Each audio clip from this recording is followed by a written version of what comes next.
giant stands, a mech with heavy pants commands, each step a quake, a thunderous might, eyes aglow in the endless night. A taint beneath, dark and vast, power fierce, shadows cast, a mighty taint beneath its core, a warrior spirit, ancient lore. Welcome Tainted, a laced up tunic or medieval hoodie. Welcome Tainted, let's talk about color, or should we? Welcome Tainted, thinking outside the blocks. Welcome Tainted, thanks for joining us, you rock!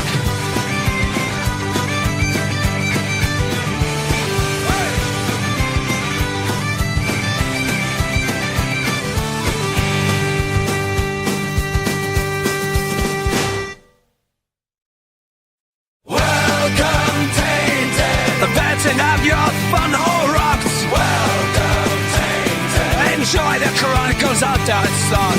Welcome Tainted, thinking outside the blocks. Welcome Tainted, thanks for joining us, you rock.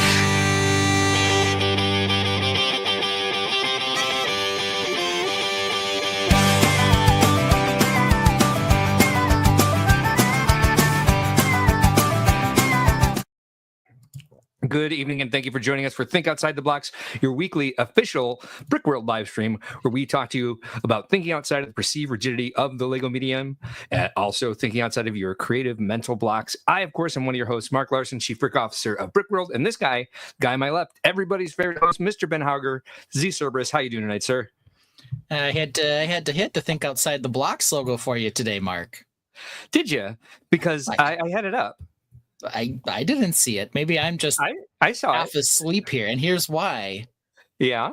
See where I am? I'm back at home. Oh, how did that happen? Yeah, you were supposed to be at your dad's house. Yeah, so we'll talk about that. We cut the trip short. Everything we'll get okay? into why in a minute. Okay. Yes and no. Okay. But we might as well just get into that part about it here in a second. Yeah, let's start. Okay. That's clear. Well, so as you know, and I told you this week earlier, my grandma Gorgeous, who last year if you remember, we went out, or 8 months ago, went out and celebrated, 10 months ago, went out and celebrated her 100th birthday. Yeah. She passed away this week rather quickly. I know we talked about, I don't know if she had actually passed away and I'd spoken to you, or if it was just kind of inevitable at that point. Yeah. But I went out and saw her. She wasn't really responsive or anything with my dad. And so we were scheduled to go to my dad's this weekend, and we did go. But because we are going back next weekend on Sunday for her funeral, so we'll have to figure out how that is going to work with the show. Right. We only stayed a couple days at my dad's. He was on his way out to the Black Hills anyway. Yeah. So we cut that trip short so that we can go next week. Okay. So that's why I'm back. However, because I was driving back today, I didn't get very far on Gumball Gumshoes. So we're going to see how that ends up going. Oh, dear Lord. Mine's not even finished. I was going to, while we were talking the news, put my slideshow together. I had trouble with this one. I also had a very busy week. I didn't have a grandmother die. I don't have any grandparents left. Right. But yeah, very sorry for your loss. We got some condolences from the Tainted as well. Amy Schultz says, I'm sorry for your loss. VMAC Tech offers condolences. Yeah, so it's a lot going on for you this week.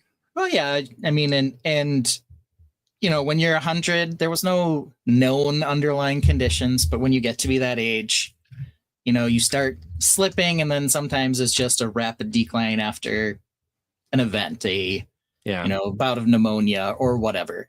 Yeah.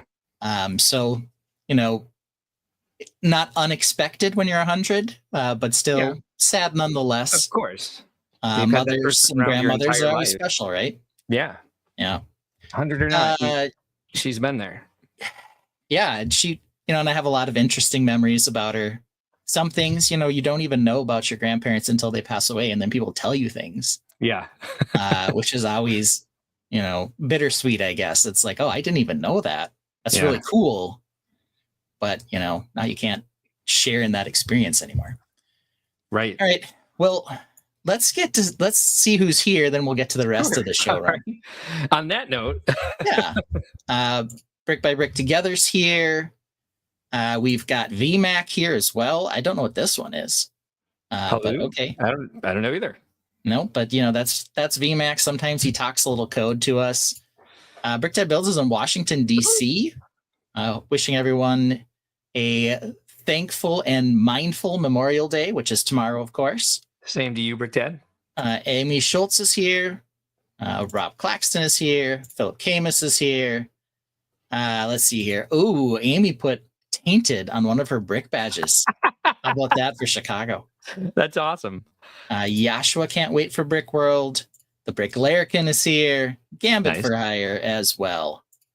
And let's see here. Oh, I got a couple more. We got a couple more. Road Monkey TJ. 102nd for life. Condolences to you for Grandma Gorgeous. Sure is. Alphonse. Suit Person here as well. Did you guys not watch the Indy 500? Well, what do you know? We didn't. No. I heard that there was a crash during the pace lap. Okay. Which made me laugh. All right. Well, I guess maybe VMAC, that's probably what this thing refers to, I would imagine. But sure. We are motorsport stupid between the two of us. Brickdad built 100%. Making it to 100 is why Lego removed the 1 to 99 on set ages. Could be. Yeah. Yeah, I don't know. Well, I witnessed a miracle yesterday myself. Oh, I went to a Sox game. Did they win? Won. Oh, my goodness. It was the second game in a row they beat the Texans. Wow. And the game I saw, they beat them 10-5. Wow. Well, 5-10, we were at home, whatever. But yeah, there we go. It was a great day. I actually got away from my desk and out of the office. Wow. And then paid for it dearly. Yeah. And the Southsiders won, and now you're struggling, right? You feel now like you're 7 days behind when you only took off like 1 hour, right? Or 4 hours. I was even responsible. I had 4 beers during the entire thing. Like that seventh inning stretch came, and I'm like, just buying one. I'm going to nurse this to the end of the show, to the end of the game. And then I had to rush home because Orion has G for Giardia. Yes. And she's quarantined. She can't be around other dogs.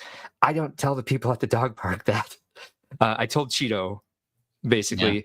Yeah. And I didn't even tell our daycare. I'm just going to keep her out for a week. I said I had to leave town for a week. I lied because our vet wants us to quarantine her for 3 weeks. But according to our veterinarian friend, Ben, you and I both have a very good friend who's a veterinarian. He texted me this week.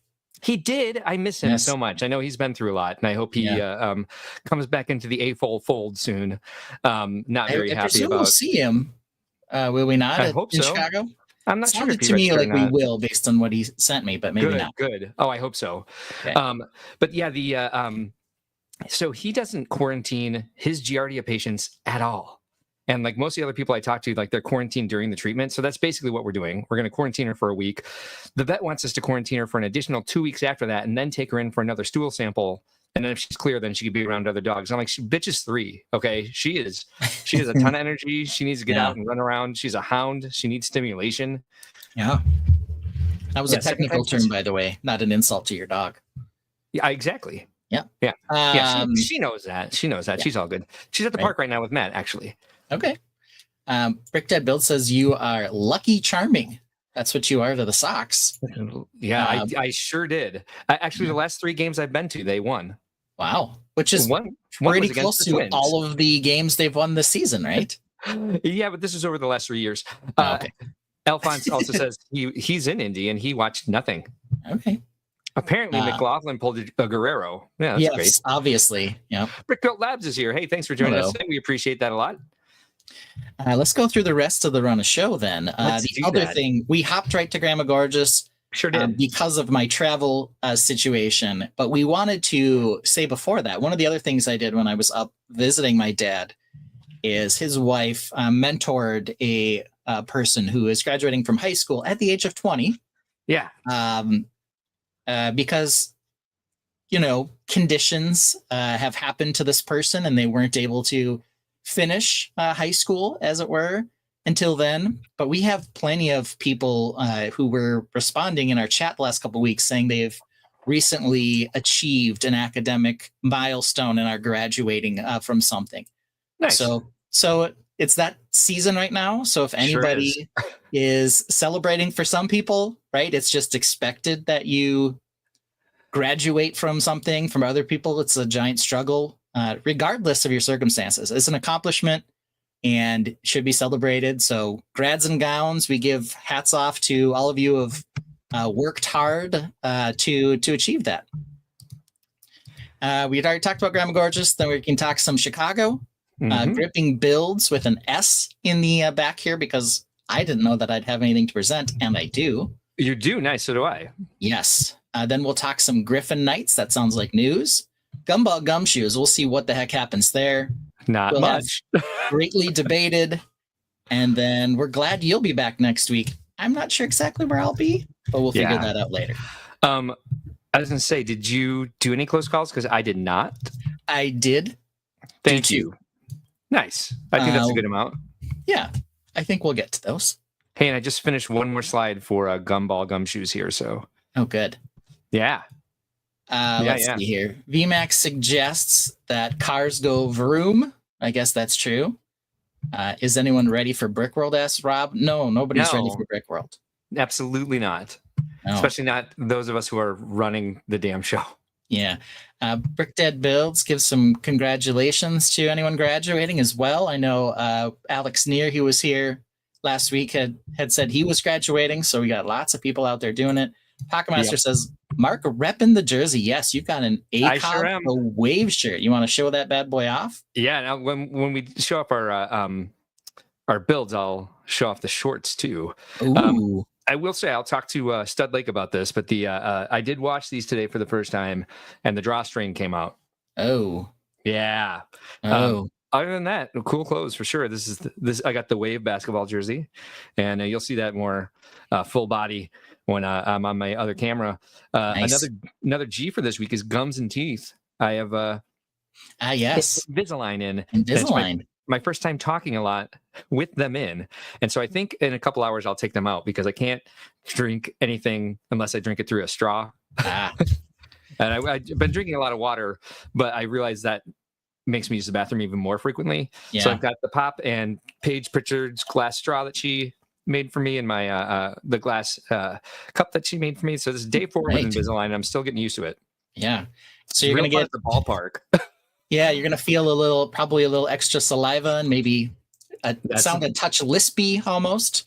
Yeah, luckily with that, like I haven't sounded too lispy unless I'm drinking water, because then like the liquid gets under them and makes me a little lispy like this. Yeah. But the dentist was even like, "You're talking pretty clear right away," and I'm like, "Well, that is the only thing I'm qualified to do is speak." That's like. I have a degree in theater, and so I should know how to get around this. But every once in a while, I'll hear like a nice come through, and I'm like, "Bleh." Blah. Yeah, it is the saliva for sure. Yeah. Now the only thing you'll have left after you get your teeth straightened is to flatten the protuberant nose somehow. But you should probably not touch that. I think you're probably at the age where you just let it go. Pretty proud of it. Yeah. I like my protuberant nose. And as we're fixing the crossbite, it's likely to widen a bit. Yeah. Right. But it's like I'm on the first tray, so there's really not a lot of movement, but I can tell that like it's straightening out this front tooth that I chipped. Yeah. Because that tooth is really sensitive right now, especially to heat. As I found out when I was eating wings yesterday. Oh, you got some wings? Did you get those at the game or after? At the game, they were so good. It was spicy buffalo. Of course. Yeah. Oh man. Well, they had like sriracha honey and some other like hippy dippy sort of like American fusion crap, and we're like, it was Cheeto's dad and I at the there's a big old pub like right outside, right before you go in, right at the gate, and that's usually where we meet everybody. But the friends that we met were late, so it was just he and I for a long time actually. Yeah. It was great. It was so nice to get out of the house. I can't say that enough. How are you feeling about doing a special edition close call immediately right now? Isn't that worst? Isn't that yes? Oh yeah, let's do it. Okay, so get the poll ready. Okay, yeah, I got some stuff to do. Give me a second to set this up. Yeah. Should we play piece of cake? Like that's the thing we used to do sure, for a ranch. sure, Maybe sure. we'll do a piece of cake for a close call. Mute the tab. Yeah, I think that it's very important that we get something out of the way based on what we just heard. We're turning it down, so hopefully I don't sound garbled. I guess we'll see.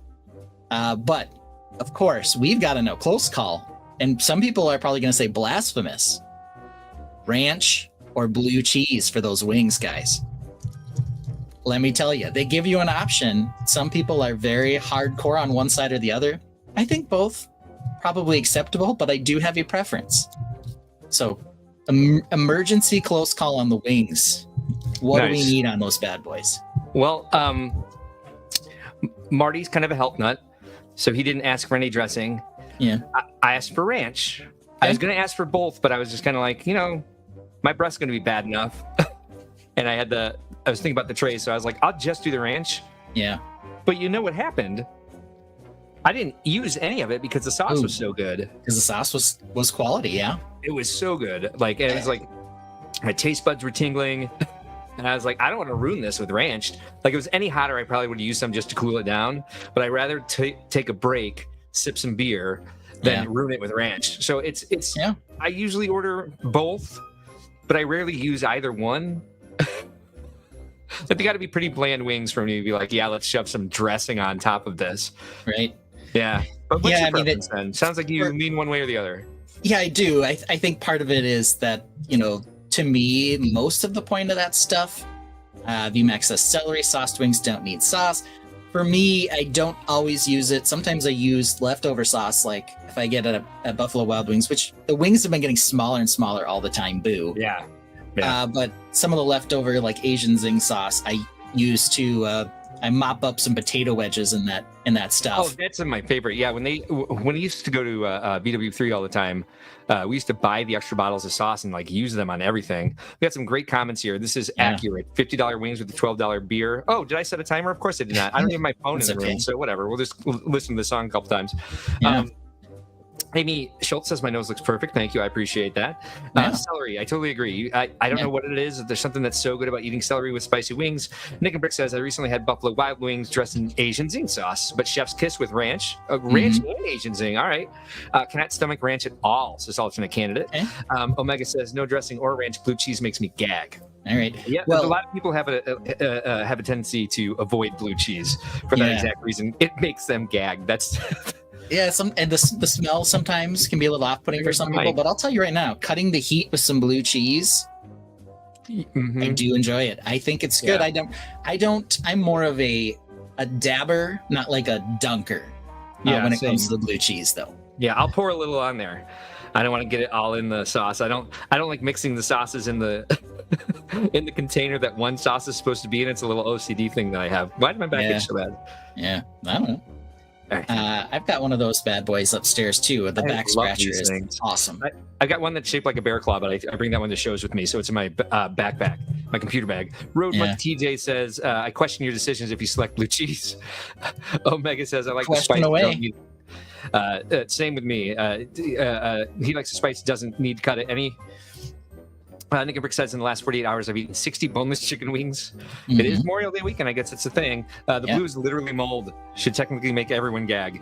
VMAC Tax says, don't order hot wings if you have to dilute the heat. Jesus Christ. I'm not saying, I said cut the heat, not dilute the heat. All right? There's a difference. Blue cheese is more of a spice palate cleanser if it is getting too hot for you. I do understand that. Yeah. Doesn't mean that I won't. I don't need either. Just saying, it's a choice. People have the choice. Sounds like there are a lot of ranch fans in the Tainted. Definitely are. Cooper Kayak is here tonight. You might have changed your name to get Coop, but if I've got the Invisalign, then I'm going to practice saying Cooper Kayak. Yeah, you are. And there's been a clear winner pretty much from the beginning. I believe we listened to Piece of Cake 4 times. So I'm going to go ahead and close this poll up with ranch winning, with 61%.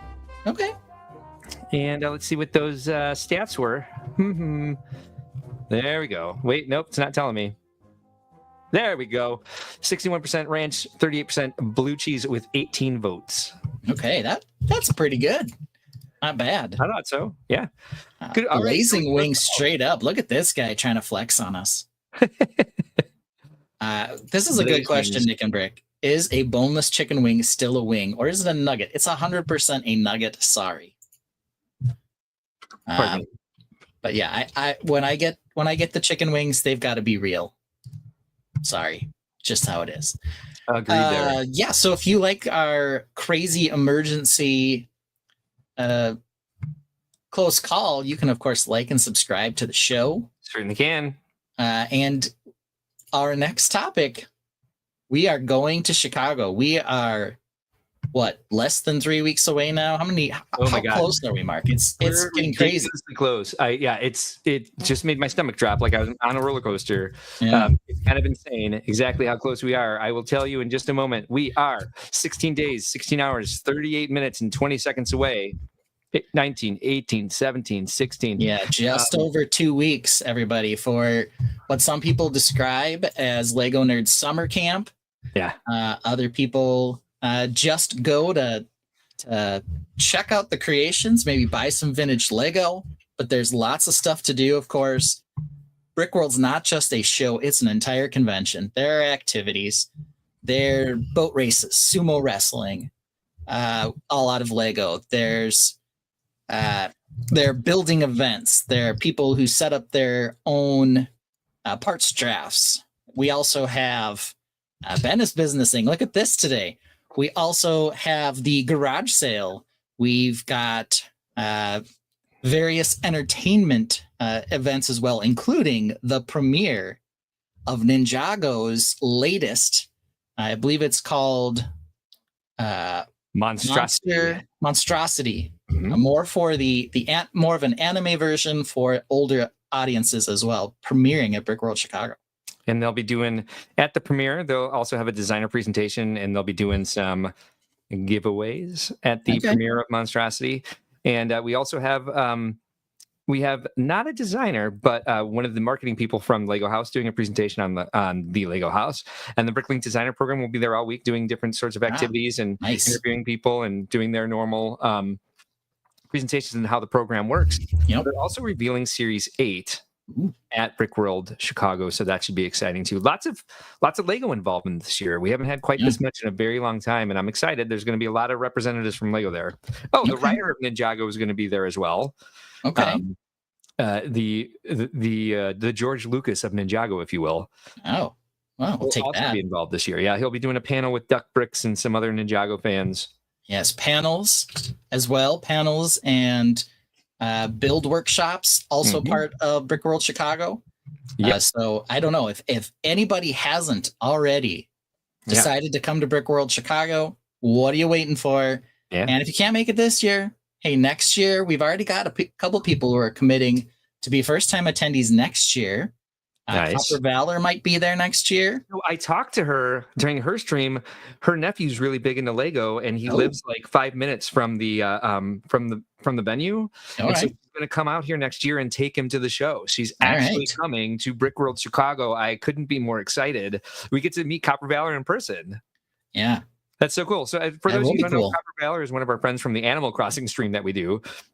She picked up on us one night, and then she's been coming to this stream. I've been going to her streams. I'm a character in one of her Metopia games. She's brought other people to. Why wouldn't you be? I've done my best. I saw Mayo Hosko was over in her stream one day. You've watched her stream. Brickdad's watched her stream.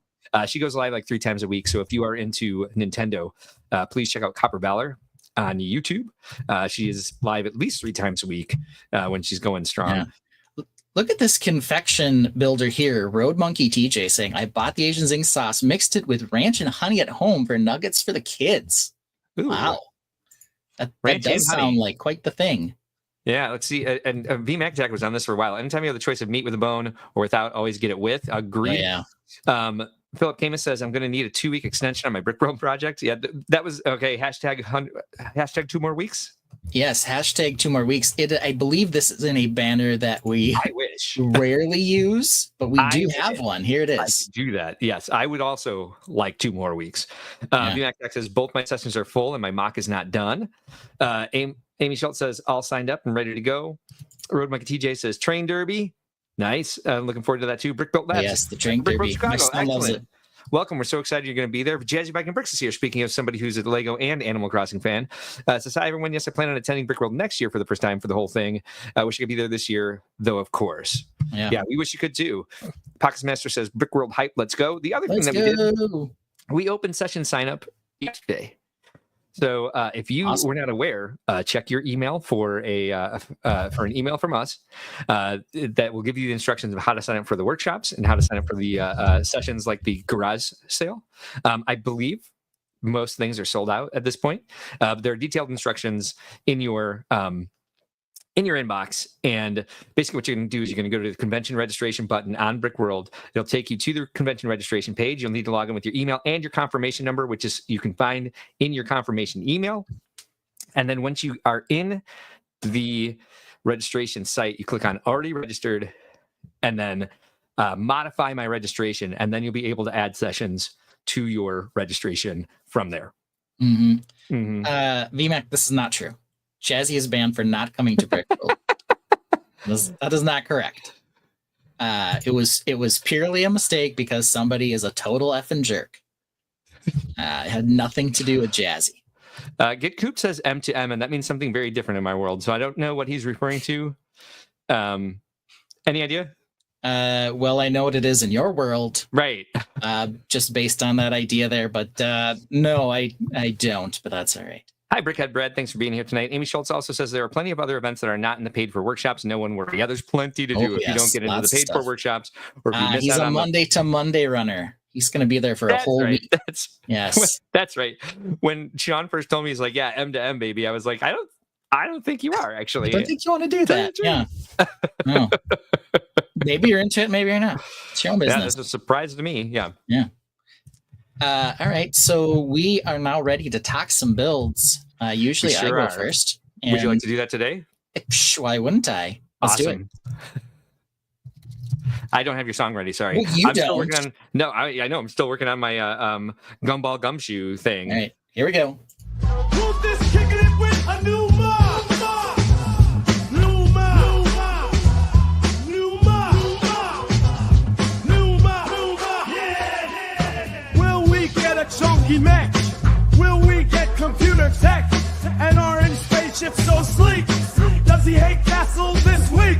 Does the new mech have a wicked team? Has the castle from last week been reshaped? Has he built Fireworks and welcomes the Cerberus Daddy Ben? Yeah!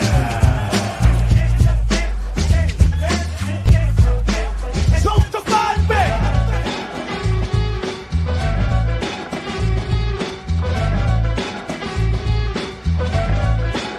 Computer tech! Nice. All right. Well, this is looking good.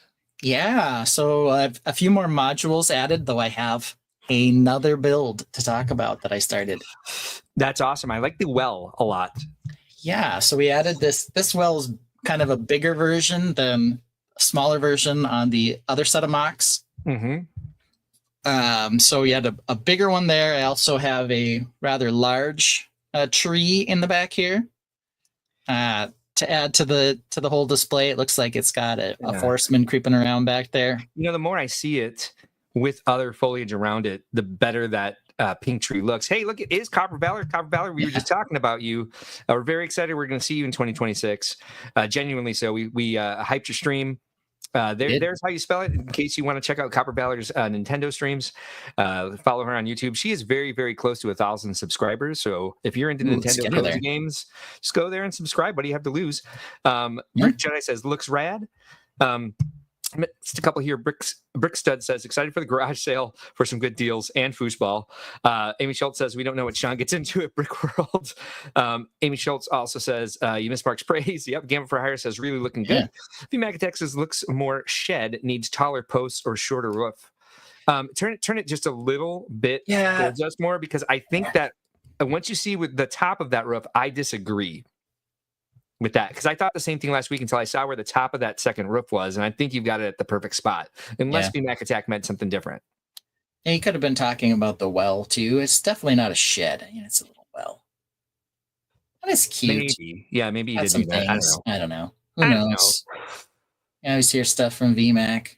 Here's kind of this angle, maybe the preferred angle. I really like that thin tree off to the side there. I would love to see a demonstration on that because I've been trying to make arborvitae for a while. No, all the way to the left.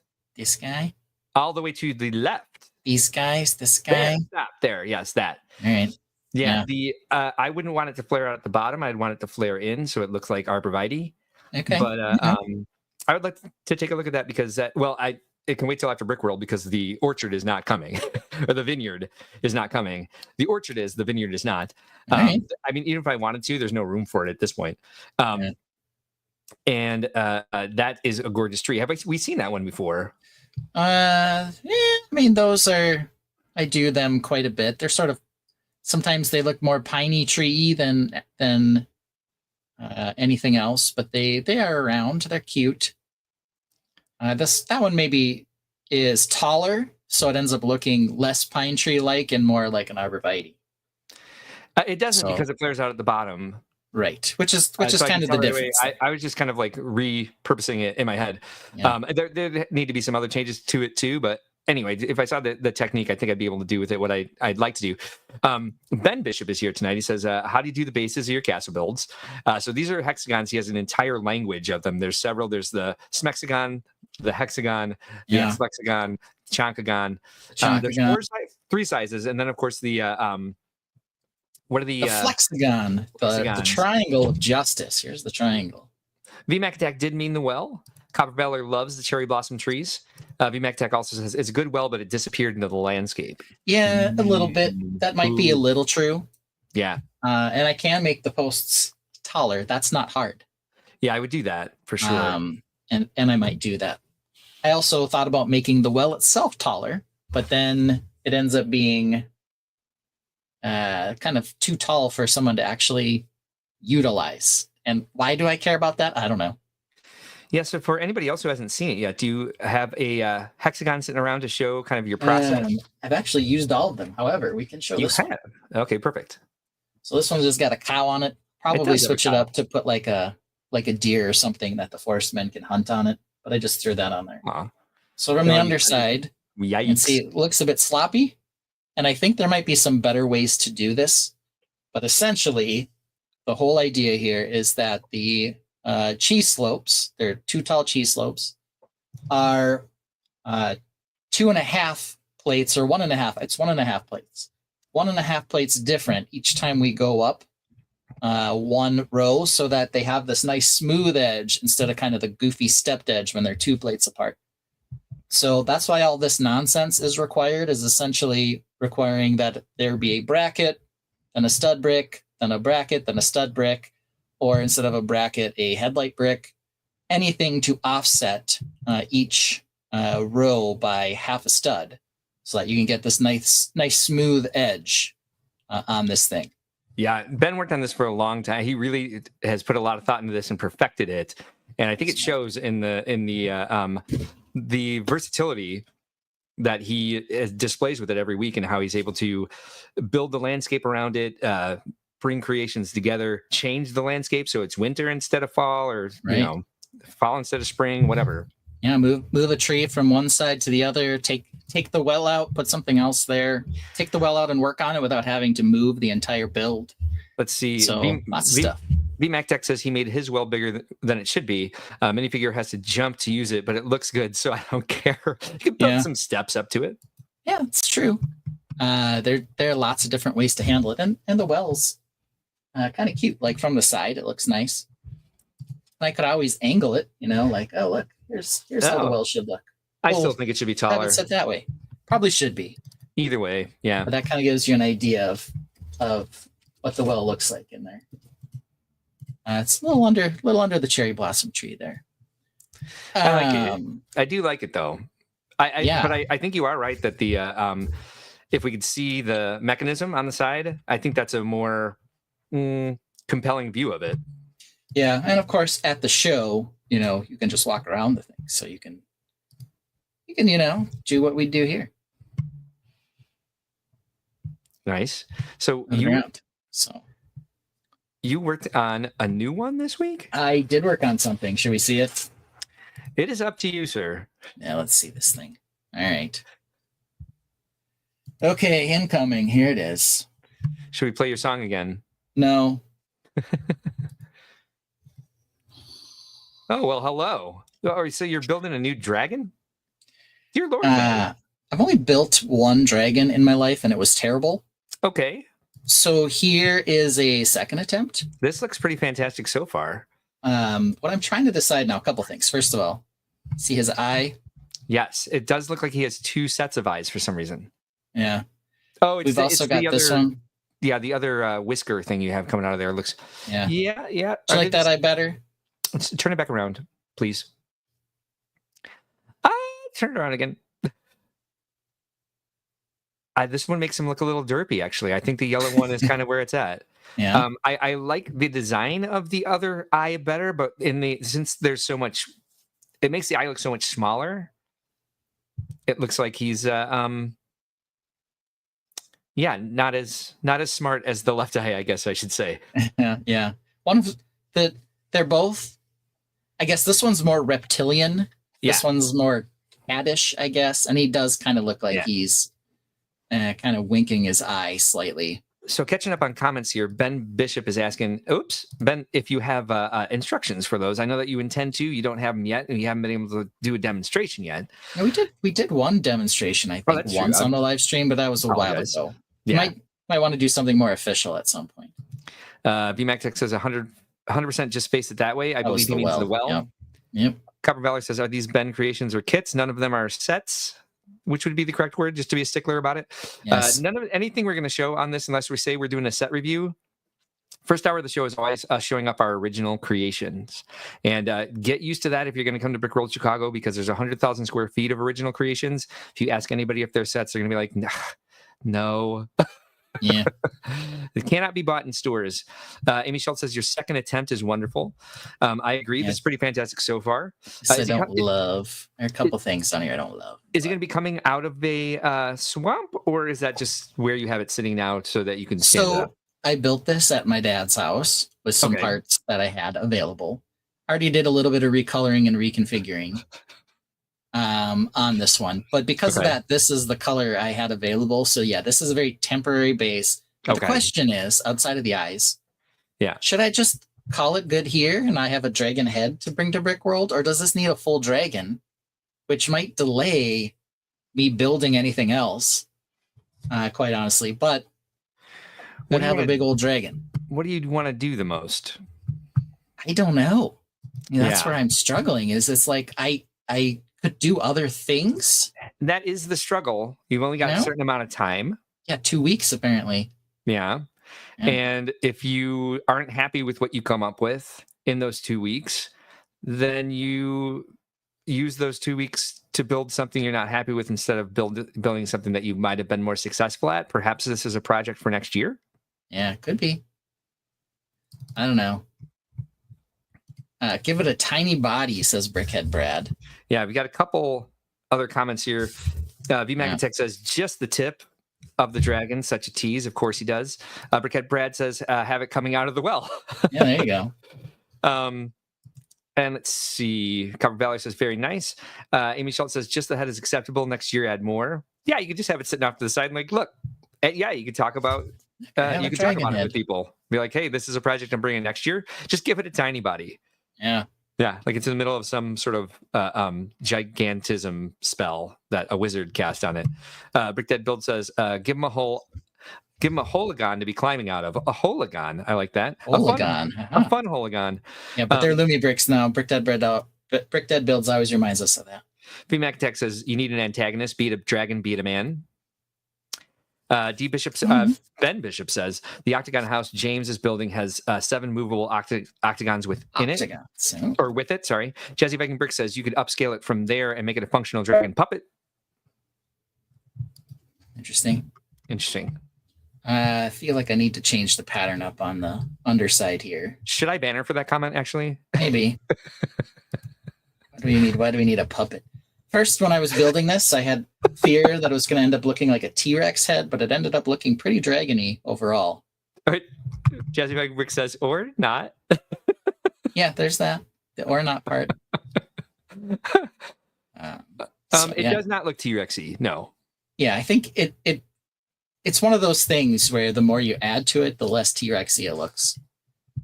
But yeah, he's much better than my first attempt at a dragon. Still not quite perfect. Do you have proof of that? Do you want proof of that? Of course I do. Yeah. Because you lie a lot. Okay, good. How often do I lie? All the time. It's probably true. Yeah, at least once a week. Whenever you say you hate Castle. Oh, well, there's that. Yeah. Yeah, I'm a known liar. I think that could be my title. Yeah. It could be. It could be. There's comments coming in here, but I will catch up on those in just 1 second once I'm done putting my slideshow together. Let's see. Is he mean or is he just misunderstood? Ben or the dragon? Good question. Ben Bishop asked, put it behind a tower coming around the corner. Who knows where he could be? Give him an arm coming up, pulling him out of the lair. Yeah. All right, well, we'll see. All right, here was the first one. I don't want it to look like a cop-out unless you've got a good reason for a dragon to be crawling out of the ground. Just build the dragon you want to build next year. Or finish the other projects that you want to do, and if there's time, build a dragon. Yeah, that's kind of part of what I thought, but I haven't started in the other projects either. And if those end up being duds, like, where do we end up with this? So this was the first one. That's not terrible. It's not terrible, but the head... How old is it? Several years. 2014. Yeah, that's 11 years. Maybe it's subpar by today's standards, but I think it's pretty good. Yeah, it's not that it was bad. It's just different. You're too hard on yourself. Dan Church series says tower looks great. Ben. Thanks for being here, Dan Church. The shipment was delayed, by the way. I won't have those bricks in my hand until Tuesday. We'll figure out a way to get them to you. Brickhead Brad says, I like Dad's ideas. VMAC Attack says, make an S and then a more different S. Hashtag Trogdor. Sounds wonderful. He's not wrong. Like now that you have like kind of a language down for the neck, just kind of expand that into the body. Maybe it'll go more quickly than you think. But if you haven't done a creature in a long time, maybe it will take a long time. Not much of a creature guy, right? So, and I have not yet. I have tomorrow. Maybe what I do is I see how far I get on this by the end of day tomorrow. And if it's close enough that I think I can finish it, then I'll work on it. If it's not, then I'll pivot. I like that plan. It sounds responsible. Amy Schultz says it looks good. Definitely too hard on yourself. Yeah, I agree. Daniel Church says 10-4. I'll plan on driving down next weekend. Oh, okay. All right. Yeah. Maybe I can meet you halfway. Let me know. We'll go to Waukegan, go to the Lego store. Maybe part of this, right, is this old dragon. Like he looks like he's molesting this rock. He looks like he's humping it, yes. Yeah, and this rock is not particularly well designed either. It doesn't look non-phallic. You're correct. Right. So odd composition, yes. Yeah, so I feel like and so the dragon was okay for what it was at the time. His head might be too big for his body. He probably needed a different body. Perhaps. So, it just wasn't where it should have been. It wasn't bad. It was just kind of meh, I guess.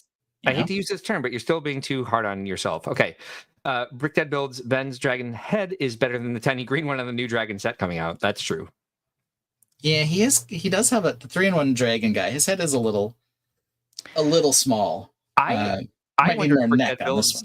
I think Brickdead builds might mean one of the Ninjago 18 plus sets. One of those. Oh, that guy. Yes. Where it's like rawr. Pew! And he's got the giant horns and then the tiny little head. Pretty sure I'm right. That's how it goes. Rawr. Pew! Yeah. Yep. That is what it does. It is. Rawr. Pew! Yeah. So we'll see. Maybe that'll be the plan. Is we'll roll with doing a little bit of body work tomorrow, and if it reaches an acceptable state, I'll do more. Otherwise, I will fix the base on this because obviously you can't have this lime green base. You cannot.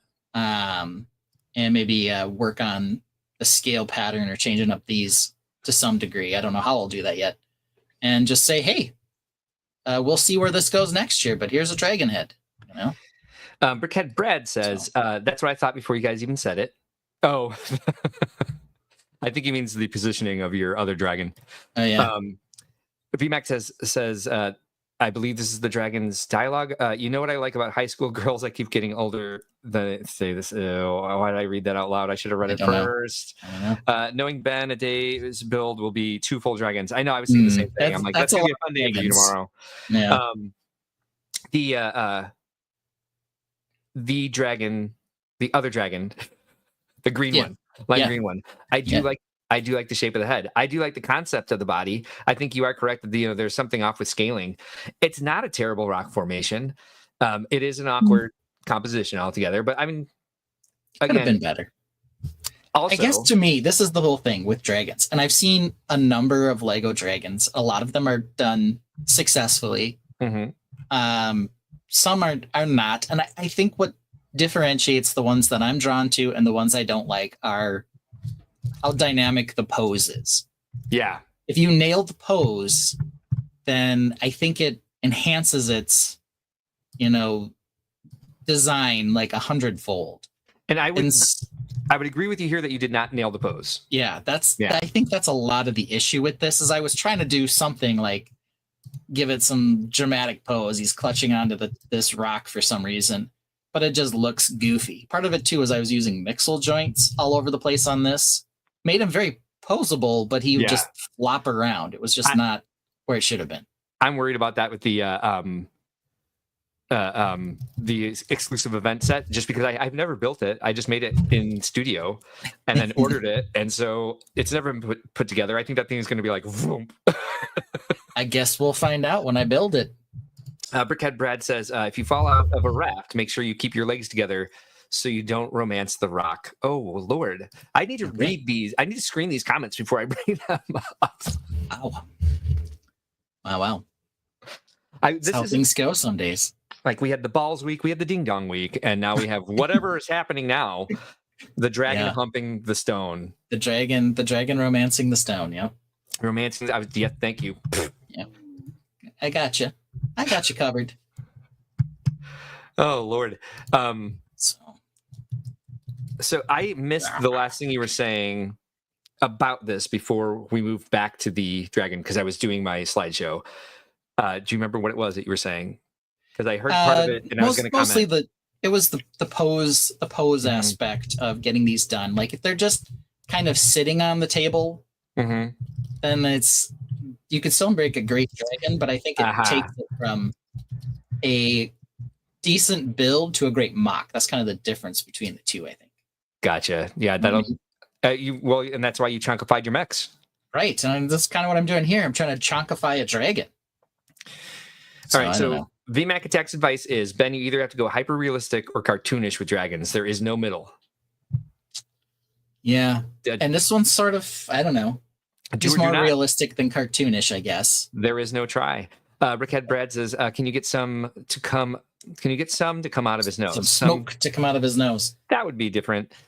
Smoke. He has little nostrils there. He does. So he does kind of have them, but we've seen it. Getting the smoke out would be a little bit of a challenge. We've seen it done. Yeah, he closes his mouth pretty tightly. Yeah, his tongue's in there. So, and the tongue moves around quite a bit. Here, I pulled that off just so you can see. So, lots of movement on the tongue. Pose that tongue. So, there he is with no jaw, no lower jaw. So, one kind of less than stable connection there in the mouth.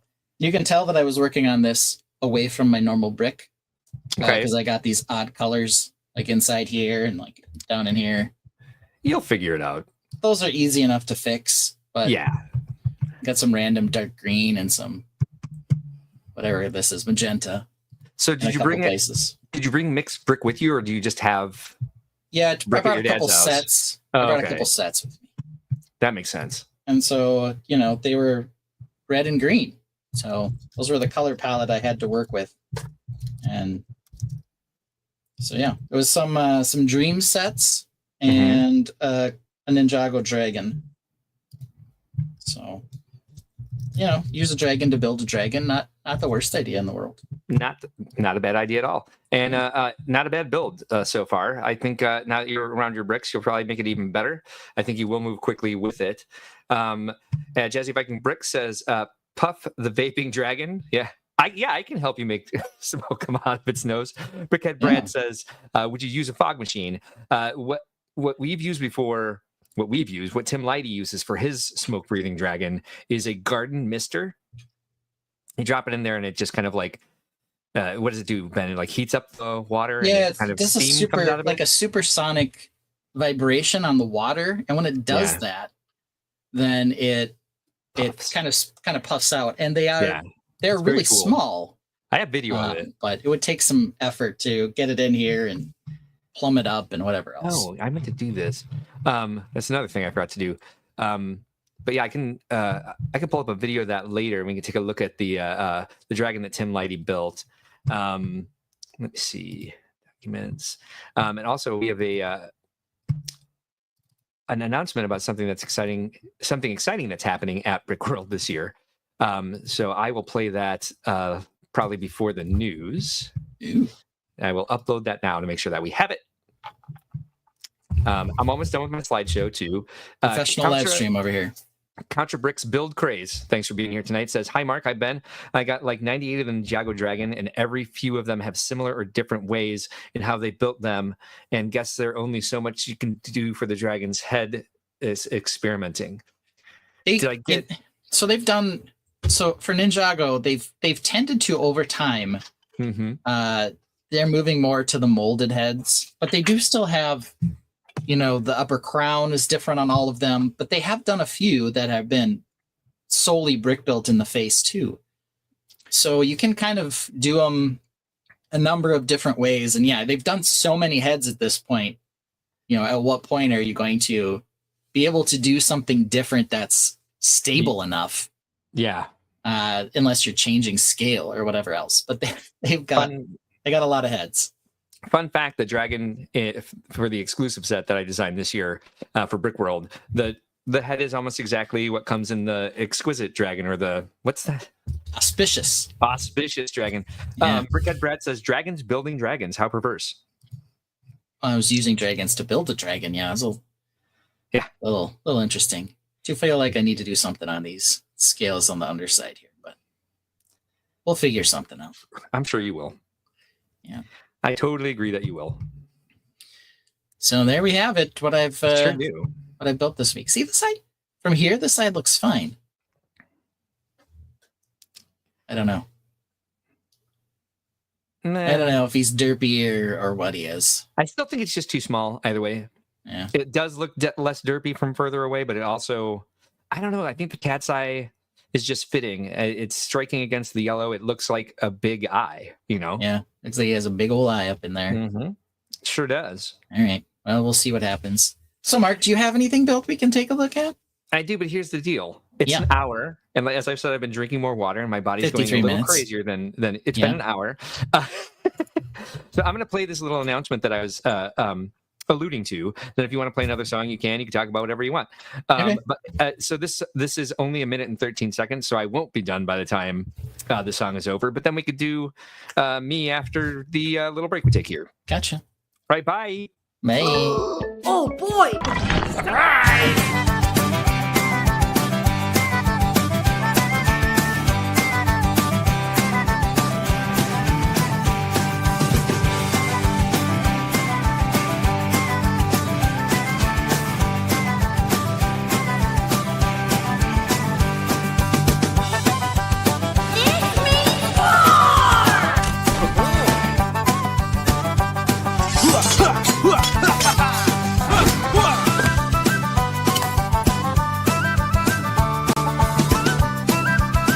Having fun back there? Yes!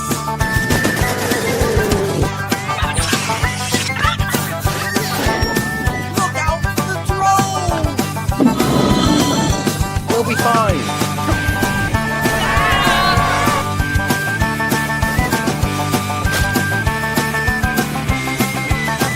Don't put off for tomorrow what can be done today. I think we know what has to happen here. That was fun. We should do that more often. All right. Look at that. That was Brickworld meets Think Outside the Blocks with the music in the background there. But yeah, we didn't even mention the film festival. Another thing in Brick World Chicago, extreme creativity for people who are skilled at that. All kinds of submissions, international submissions. Lots of people who are adding, you can see special effects and good stop motion and all kinds of things. I'm sure we even do workshops probably frequently on working with stop motion at Brick World. I believe they do. Another exciting thing to do. I know they traditionally have done that for a long time. They've got a lot they're doing this year. They're very excited about the first red carpet awards night for the film festival. Yeah, I'm excited about that too.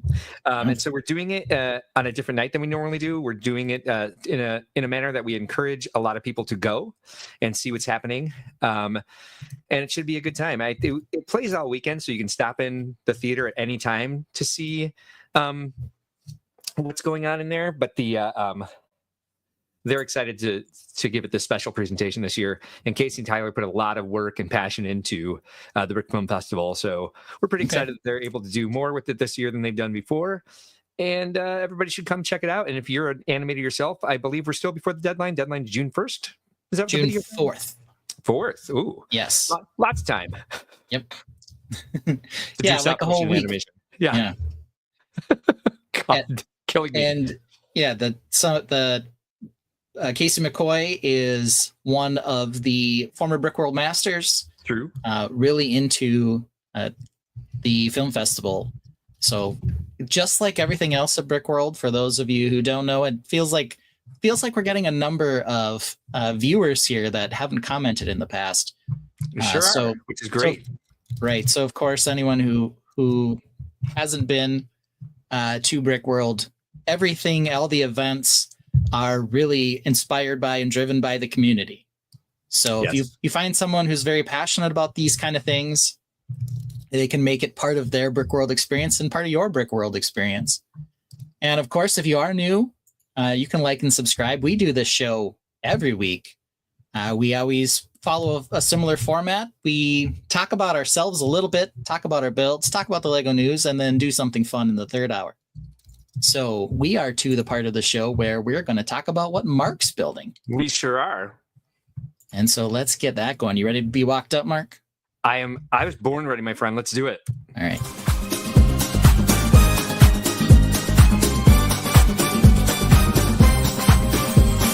Mark's an otter, watch him splash, building art deco, leaves and grass, keeping fab, you land on streams, making MOCs, fulfilling dreams. No fear breaks when his builds are up, only cheers and howls from his club. So let's get pumped for this Scorpio. Mark's creations are on the show.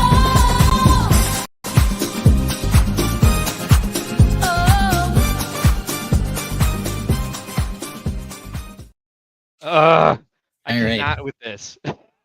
He cannot. I just knocked something over twice Yeah. trying to. My big ass knocked Well, over a bin of stuff. Well, before we get to that, though, you Damn did it all. promise a look at the Wave shirt here, the Wave jersey, and the shorts. Yeah. Let's Let me do switch it. cameras here.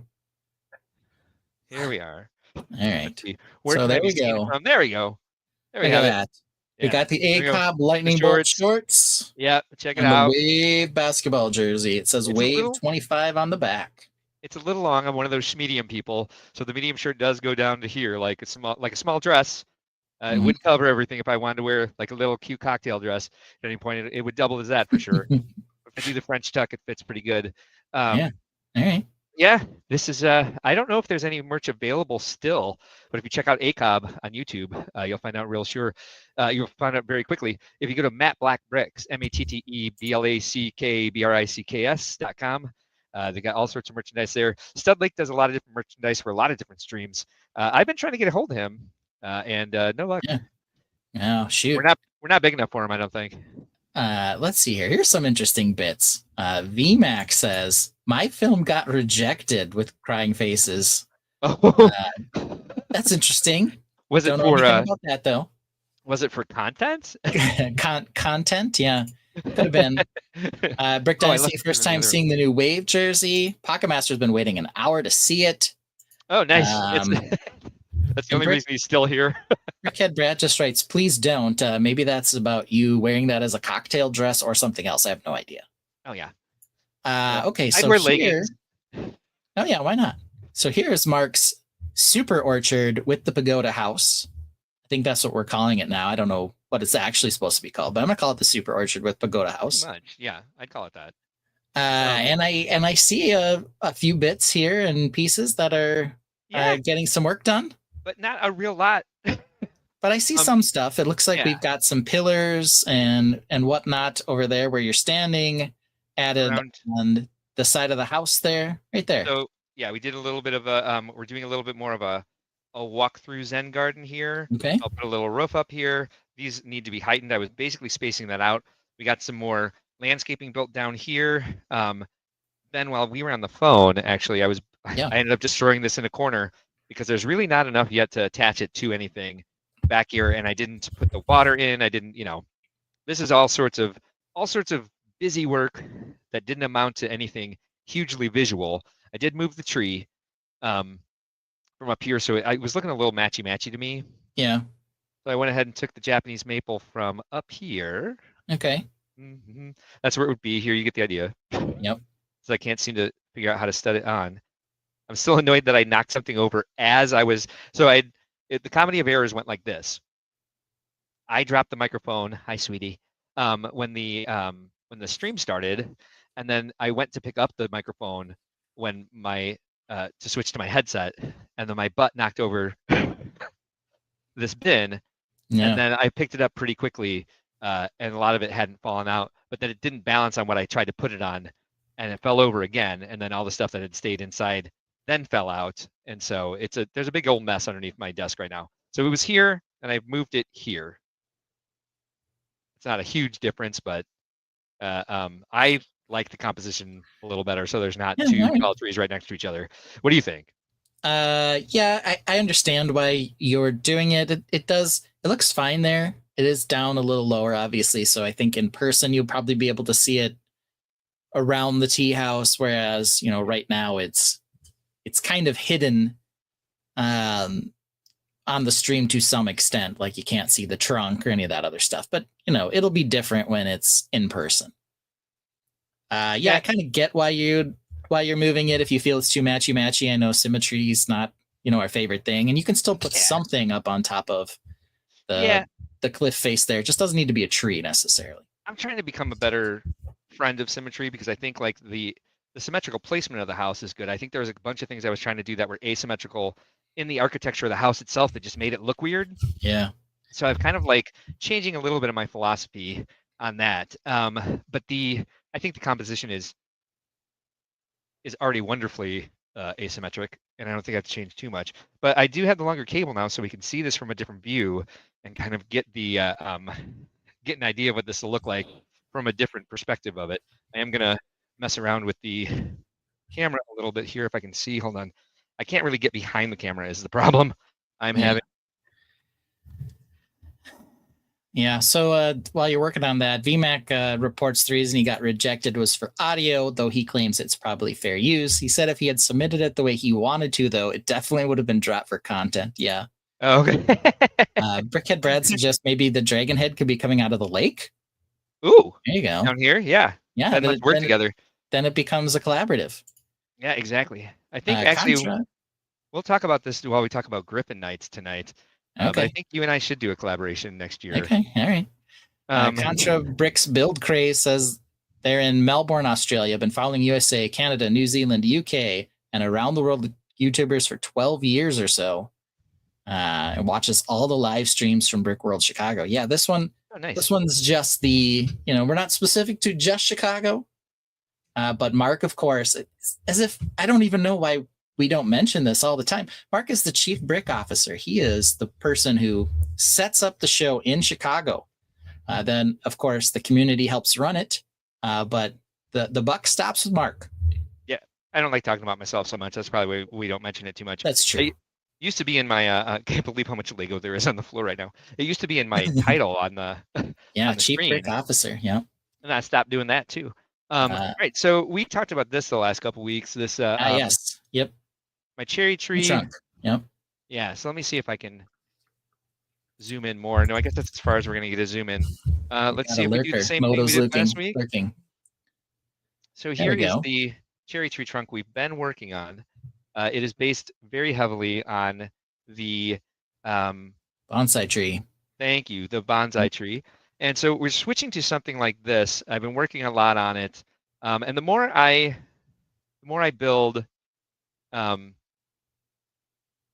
more I try things, the more different it becomes from the actual bonsai tree itself. So this is something that I encourage people to do. If you are trying to work on an idea and you're stuck copying an existing Lego set or an inspiring mock even, you're not going to have the same collection. You're not going to have the same use for it.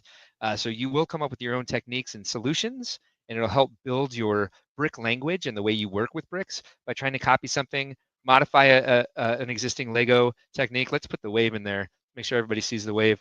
Along with copying somebody else's stuff, because if you have, say you're trying to build Ben's dragon head, you don't know what pieces he used, so you're trying to like get the same angle, and then you'll learn your own ways of getting different angles and getting different solutions to get your vision into brick form. Now, the reason I switched to this is because the current build technique I used for the cherry blossom trees over here is a little unreliable. So here, I'll actually grab this one. Yeah, we are using Technic lift arms with pins in there. Yeah, to create the angle, and I know that we had solutioned that way back in the day, maybe even before we started going live on YouTube. Yes. But yeah, that was kind of the fix for being able to stop it at a certain angle, but it is still very wobbly. I believe this tree is actually the in the thumbnail for episode 2 of Think Outside the Box. Okay. Yeah. So this is what it used to look like, and it was a bunch of lift arms shoved into side studs, just a bunch of snot work. And again, to get that lean, I have this kooky little Technic brick with pin, and it just kind of gets stuck here, and they've fallen over this 1x4. Eventually it'll pop slope off and the whole thing off. Yeah. Kaplunk. And the point is to have like a nice tunnel of 8 of these trees to look through and see the waterfall behind it. And the trunk itself was actually, the entire construction of this was starting to be distracting to me. It looks like a giant shoebox, brown shoebox with like a stud stuck to it. So I did something a little different this week. I went a little further with my cherry tree design. And so we're going to go ahead and put the camera in the gallery, and I'm going to bring up, shit. I just have to walk through a sea of bricks to get over here. Hold on. I just want to at least clear this so the dog can get through. Today is also the first time Orion ever tripped on a box of Lego and spilled the entire thing. Oh, that's impressive. A couple weeks ago, we had a tornado warning here in Minnesota. Yeah. And I brought Cinder downstairs, my cat. First time he's ever been downstairs, because he does like to investigate Lego. I have a whole bunch of sorting going on out in my family room down here. And Cinder stepped inside a bin that was full of brackets and flipped it over on top of himself and spread them everywhere. So your dog has done it once after like 3 years. My cat did it in his second week with us. So Orion also did. It was side studs and brackets. Yeah. But a jerk. Huh? Yeah, Right. jerky cat. That's why you don't get cats. No, I'm kidding. I love all animals. I'm gonna go back to my build table in a minute. So, promised instructions. Yeah. They aren't complete, but if you want to kind of see, and you can look up the instructions online for the bonsai tree and kind of see the modifications I made to it. But here you go. Here's how to, if you want to build the trunk that I ended up building, you can go ahead and I've given you the instructions. All you got to do is order the pieces. Most of these parts are available on Pick-a-Brick. Okay. So here we go. Step 1. I'm just going to walk you through this. Hopefully you have the right slopes and not the ones that are the wrong direction on Pick-a-Brick. Yeah. The wedge plates, I should say, the wedge plates. Both sides of the wedge plate in a reddish brown are available. Whew. I went looking all over the place for these, the 2x3, and because they weren't in the most recent order I had placed. I think the 2x4 I had to get on Bricklink. Okay. But the 2x3 are on Pick a Brick, and I had forgotten that I'd ordered them. And I can't see in the bag what all's in there. And I did eventually, looking for something else, go, there's a ton of 2x3 plates in here. And I opened my Viking Village to get out the ones that I was using. And I was like, man, I could have left them out. Anyway, this is a basic configuration you start with. Here's the pieces here. You can take a little bit of a closer look at this if you watch back and pause. I will also make these available once I'm done with them, because the instructions didn't turn out exactly how I wanted them, because I was still working on them at like 6:30 this evening. So this is the big difference from the actual tree, the actual bonsai tree instructions. That is, I've made a base instead of it. The bonsai tree itself uses the brown brackets, the 2x2 bracket with the 1x2 sticking out of the top, and I've kind of attached the all of it together so that it's not separate, and then I can move them around and make modifications. I'll show you what I mean later. Basically, once you get this this 3x3 wedge plate in place, then we can start making roots in different directions, give it more organic shape at the bottom, like I've done here with these two slope pieces. And this is a turn. See, this is why I don't want to put up the instructions yet, because I didn't put the fun stuff in, like the arrow to tell you that you have to turn it. The 1x1 plate goes back here. These 4 D snots go in the center, facing out on both sides, and then a 2x2 corner plate. And then we're adding some clips in, and a 1x1 plate that is stayed exactly like it is in the bonsai instructions to get the angle of the tree trunk. And then I added this back here, another little slope. This is where we started to really kind of veer away from what the design of the bonsai tree is. Using these bars to attach the vines, though, I stayed with that. This will probably end up being a root at some point, because I like that aspect of the bonsai tree. So I'm gonna steal it, because I do think it adds a bit of what's it called, depth and detail to it that I would like. Some little organic touch. There we go. That's the word I was looking for. A little side build here to cover up this giant gap that ends up being in this one, because I start to veer away from it. You make this little attachment here that's some clips, a 1x2 with handle, and a 2x2 slope curve in dark brown. And then we move on to this this part of the tree, which is going to be the trunk. It's going to sit in those clips. Putting two plates together, flipping it over, and putting these shield pieces on, and another bar. This is the exact technique that they use in the bonsai tree, with one exception. I've gone out an extra stud back here. Instead of it being 2x6, it altogether is 2x7. Put a slope in, a 1x2 brick. That's a 2x2 slope, inverted slope, by the way. And there's now we're making some snot math here. Got a 2x2 brick, a 2x2 plate, a 1x2 plate. Moving on down, we add these slopes in. After that, we put a couple of curves in, and one of these nipple pieces, I like to call it. I don't think there's a better word for it. Yep. The old nipple piece. Throw in some snot bricks there on the back, and then we're going to go with 2 plates, 2 plates, 1 brick. Again, snot math, and then we're going to put in 2 more arches here at the top, and 2 snot bricks there. Yes, snot math. Simply for everybody, 5 plates tall is 2 studs in length. Exactly. That's what I meant by snot math. Sorry. Thank you for making sure that we got the entire explanation there. So we got 2 Technic bricks here on top with the axle hole and 2x2 slope there. And then you pop that in, the handles of those shields directly in those clips that are in the base. And then I do something similar. Nope. So throw in some detail on the back here using the 2 bars. They're going to connect to these other bars with the vines, and then a couple plates, kind of flatten things out. A wedge plate and a 1x1 brick, and then some slopes to kind of round out the back of the tree as well. And you can vary these between different browns to give it more texture. I did this basic one, but I plan to make a variation in all of them so they don't all look exactly the same. And then this is and this is part of the instructions I have to fix as well. So this is, you basically start with this configuration of these plates. You're going to add these plates on top of that so it all stays together, and the instructions don't show that very well. So that's, again, why I don't want to put them up quite yet, because I don't think they're quite ready for prime time. And then add a couple other slopes to make it look more organic.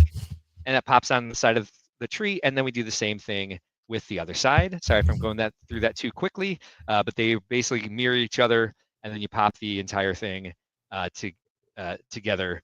And the instructions are not too incredibly clear on that yet, and I do plan to fix that, get an inventory sheet in there, and also get a final build of it, because what this has allowed me to do, let's see, remove, and bam, is take, so we moved from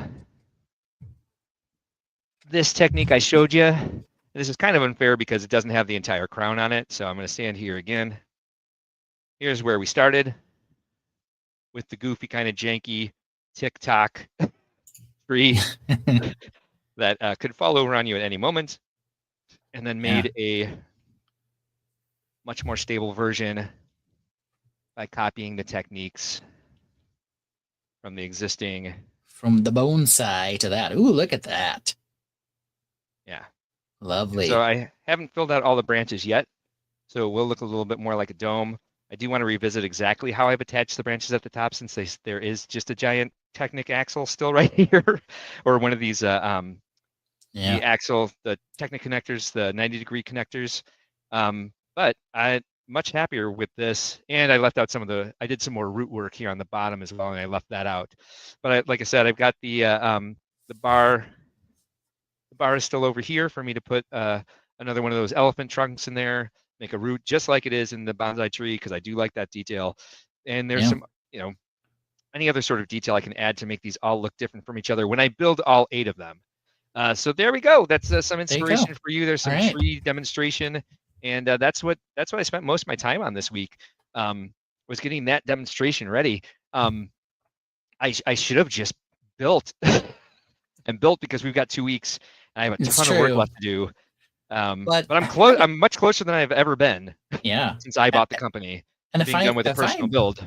Yeah, if I'm being honest, I really think that it's good that we're doing some more technique every now and then, not just looking at what we're building, but showing people how to do it as well. I agree. Definitely one of the things that we've discussed, trying to make sure, Contra Bricks says, that using other people's builds as reference for help is good. It's hard to tackle anything original now because so much has been done, but we still want to give you the tools and techniques. Oh yeah, as a differentiator on our stream for a reason you might want to come by more often and check it out. And let's be clear, I don't think everything has been done. 6 2x4 bricks go together 9 million some odd different ways. I forget the actual statistics, but it's like it's up in the millions. Like it's less than 10 million, more than 7 million. I can't remember exactly. Maybe it's 4 million. It's more than 1 million, less than 10 million. But it's a surprising amount of ways that those bricks can go together. And that's before snot was invented. Now there's a trillion ways that everything can go together. I'm sharing this because I want people to be able to build what they want and express themselves in the way. If they want to build a curved tree trunk, I've taken it, the techniques mostly from Lego's own very nice curved tree trunk, and kind of expanded it from there, kind of changed it to what my needs are. And if somebody builds it piece for piece, that's great. That's enhance what you're doing. This is what we're about, building community and sharing things. And sure, put credit on it where credit is due. Say, I learned this from somebody. It doesn't even need to be my name. Just let people know that you learned it from somebody else and talk about it that way. And then take credit for what you did, how you changed it, what you added to it, how you made it your own. I think that's a perfectly viable way to learn your own building language and your own techniques. Yeah. Reed's here. He says, hey, you need better clear bricks, plates, hinges, etc. on this build. I think what Reed is saying is you don't have enough translucent bricks, Mark. I think you're right. Let's see here. Moto says, hey, maybe you need to do this whole thing in the voice of Julia Childs. Because I'm cooking? Then you'd be cooking. Yolex says you're cooking either way, but he says that your start should be, today we are building a delightful tree. Today we are building a delightful tree. You can do it. Both of your builds are amazing. Thank you, Jazzy. Everybody loves the beautiful color and size of that pagoda house because it is very striking when you see it. I can't wait for it all to come together, which is going to happen this year. All right. But I'm Well, excited. we're at 1 hour 20 minutes. It's news certainly time. are. But before It we talk sure about is. that, is it time for a bathroom break song? I just took one like 25 When you- minutes ago. When you ran off on the thing. All right, good. Yeah, and it actually only took me about a minute and a half. Yeah, it was impressive. Look, All right, I so did Run go a Show grab another says- drink and check on the dog and all that sort of stuff. So anyway, yeah, sorry. Yeah, Go ahead. Cool. So the Run a Show says we're going to talk about Griffin Knights. There's actually another set of G's in the news that we probably won't spend a lot of time talking about because we don't care about this theme as far as I know, but maybe Is it- not. Is it Sonic? No, it I thought I saw a new is- Sonic one in there. Maybe there are some Sonic sets we didn't talk about. I did say sets. At least I hope I did. You tried to. But yeah, I definitely tried to. But actually, what we have going on here is apparently Lego's been doing this theme, and we haven't really been following it that much. Oh, yeah, Gabby's yeah. Dollhouse, These are cute.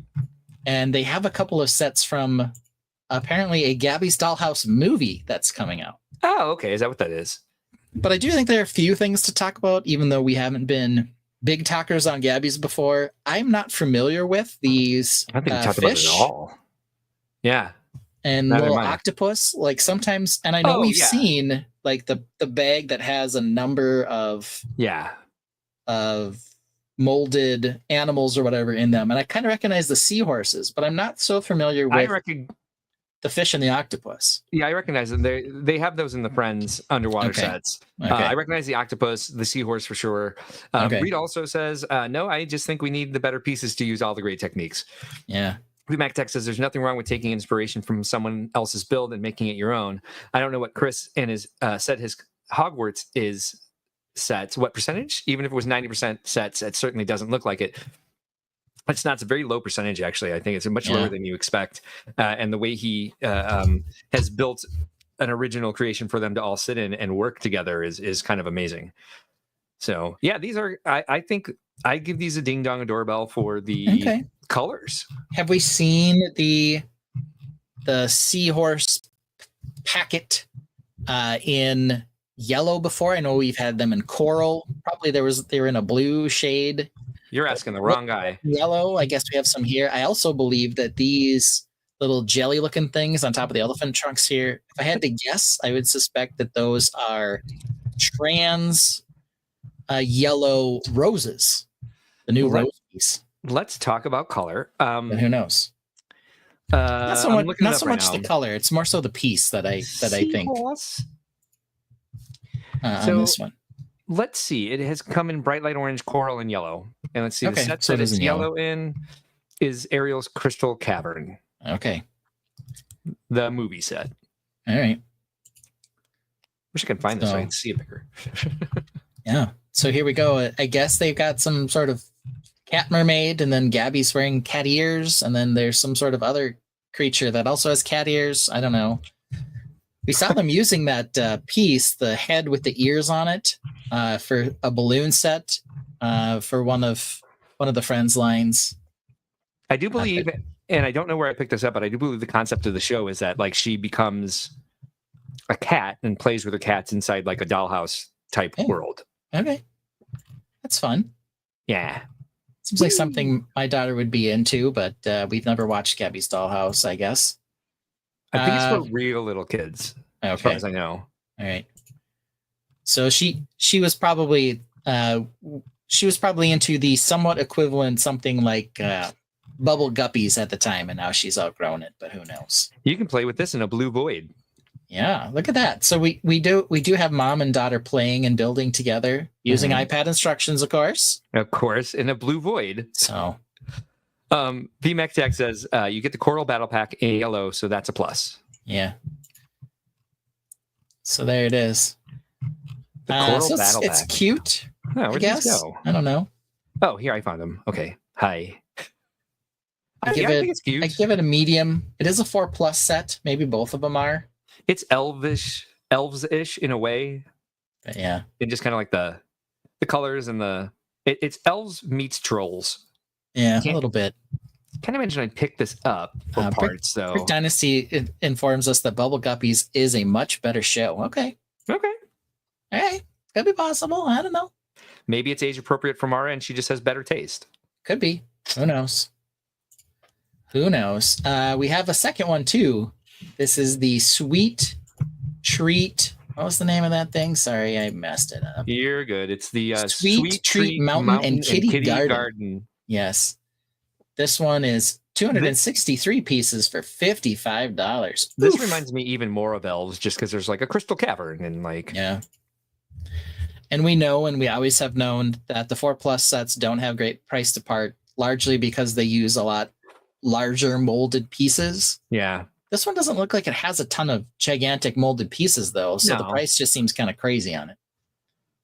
Yeah, I'm sure there's a bit of an IP tax in this. I don't know about the other Gabby's Dollhouse sets. I'm not really an expert on this. Well, Gabby's and to be Dollhouse fair, movie. Right. I mean, take a look at the number of unique figure type molds that they had to do for this. We got this, kitty fairy. We've got a cat back here. We've got another cat over here with heads. We got this crazy looking printed cat. Egg-shaped cat with the cupcake popsicle cat. Yeah, I mean, we got so much stuff. We already warned them that popsicles make your hips big. Yeah, look at this poor cat. And this rainbow puke up here. Take it as some sort of waterfall, but it looks like rainbow puke. Rainbow puke. We have a tile with a hippo on it, like getting ready to eat a birthday cake. Okay. It reminds me of Sticker People. Yes, it does. Okay. You can spin a wheel, and your prizes are either cupcake, flower with translucent blue thingy, or crystal. Okay. There must be, maybe there's a correlation to the movie. Otherwise, they're just playing a random game show. Brickdad Builds verifies that his Hogwarts is maybe 20% sets and 80% inspired MOCs to complement the sets. There you go. Good to know. Brick Built Lab says there's a Lego knows parents and grandparents will buy it anyways. Yeah, I gotcha. Yeah, maybe for these. And again, they are 4+, so we know that that's off a little. It just doesn't seem as 4+ish. In that it doesn't have like the gigantic molded doorways that are 2/3 of the set. Or giant domes, or like the big balloons like they had in Trolls. So Jazzy Viking Brick says, again with too many cats. That cat hater Jazzy. The cat cast in this is actually, seeing them all together, it's kind of cute. But yeah, that's a lot of custom parts and custom molds that, like you said, the cupcake kitty. Printing and everything else. Yeah, the cupcake kitty. How else are they going to use that? Yeah. And like these baby cat, like they had the mini dolls that they used, the mini dolls in like the book sets for Disney Princess. Yeah. Which kind of were this shape with the hands. But these ones look like they also have a tail over here, so that it's like a new mold. They didn't even use the existing mini mold. I'm wondering, do I see a translucent nerd duck? Yeah, that does look like a nerd duck, except looks like he has ears and whiskers, so maybe he's a duck pretending to be a cat. Maybe that would not surprise me. Maybe he's made of jello. Yeah, I don't know. Moto says there's never enough cats. And VMAX Tech says, I knew it was 90%, just saying, even if it was, it wouldn't look it because of the custom work. Well, he said 80, but that, whatever. Math is not VMAX strong suit today. You could ignore that. Yeah. So there's the spinning wheel. Yeah. Oh, she landed on cupcake, so she gets to eat a cupcake instead of trying to eat that crystal. Okay. Good to know. Yeah. Mom and daughter are building together. It's important. Here we are in the... They have a chair at the table, but she's sitting on a pillow on the floor instead, so that's fine. It's a very low table. Yeah. Is this instruction in this set anywhere? Probably not, but there it is. Here's my question. Are they going to paint this set afterwards? Because there's a little paint set there. Yeah. With some watercolor. Fabric, wallets. Yeah. Maybe there's brushes in those. Ooh, there we go. Lifestyle shelves. What's on those shelves? All kinds of nonsense. It's all pastel, though. Yeah, it certainly is. Oh, that girl. Is she happy or mad at the set right now? The wavy mirror. The wavy mirror, yeah. I think we both saw that at the same time. Wavy mirror. I saw it in the thumbnail and I was like, please tell me that's not it. That is quite a visual illusion there. Yeah. Yikes. So there we have it.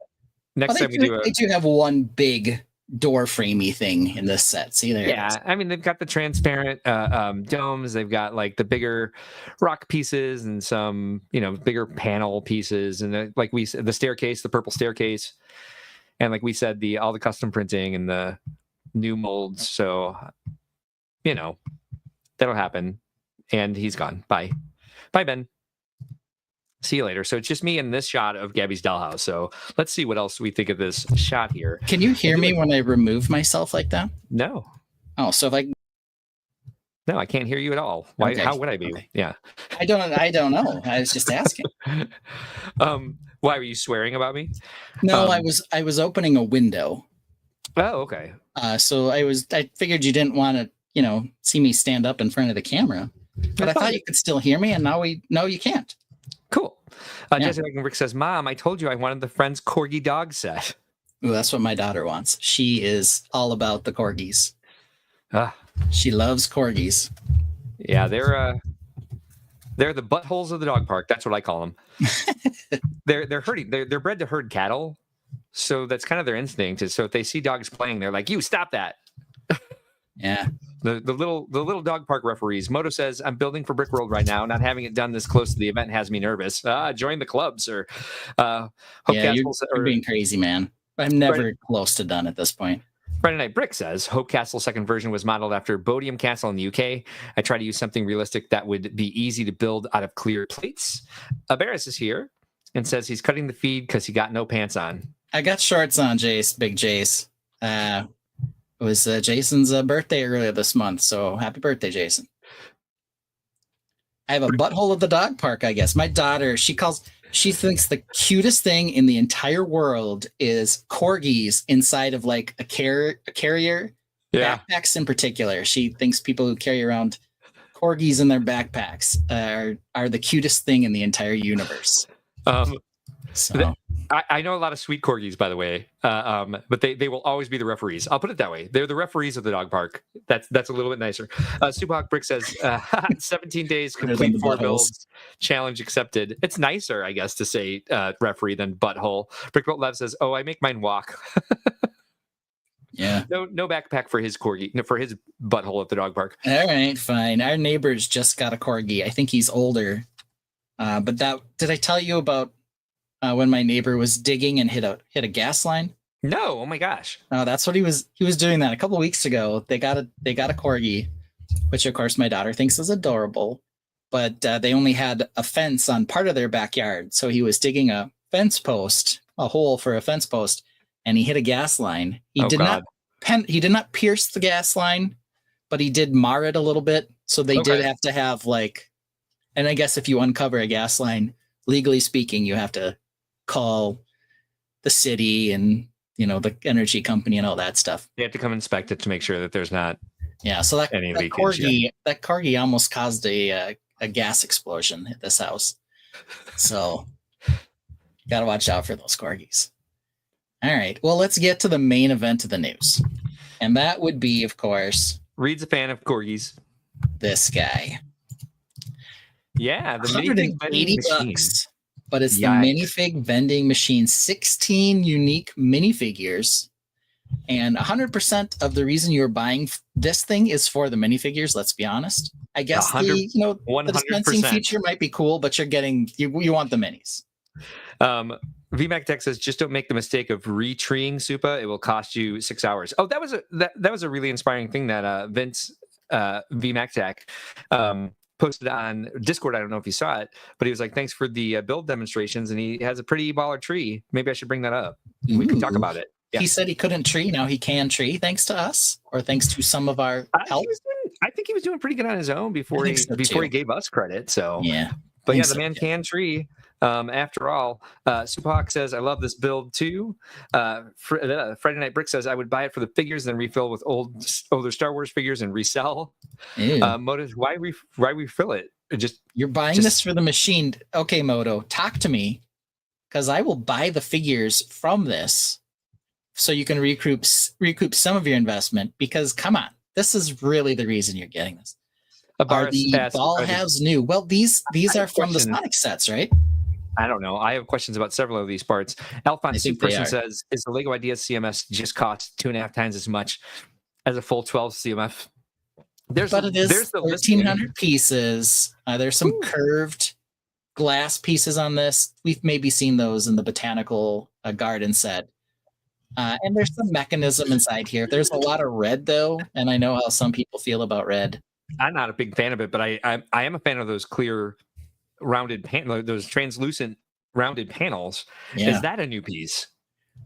Well, I like I said, they might be in the botanical garden, but I don't know for sure.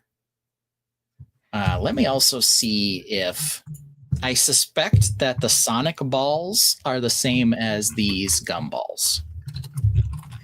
VMAC Attack, where did you post this tree? Is it just in general text? Yes. And you can, of course, get now I found one of those Sonic balls. Can you get one of them in the campfire set? No, they're a little different. Yes. I would say I think those are cylinders. They're a little different. Yeah, because they're not rounded on the sides. They're like cut on the sides so that it looks more like a coin.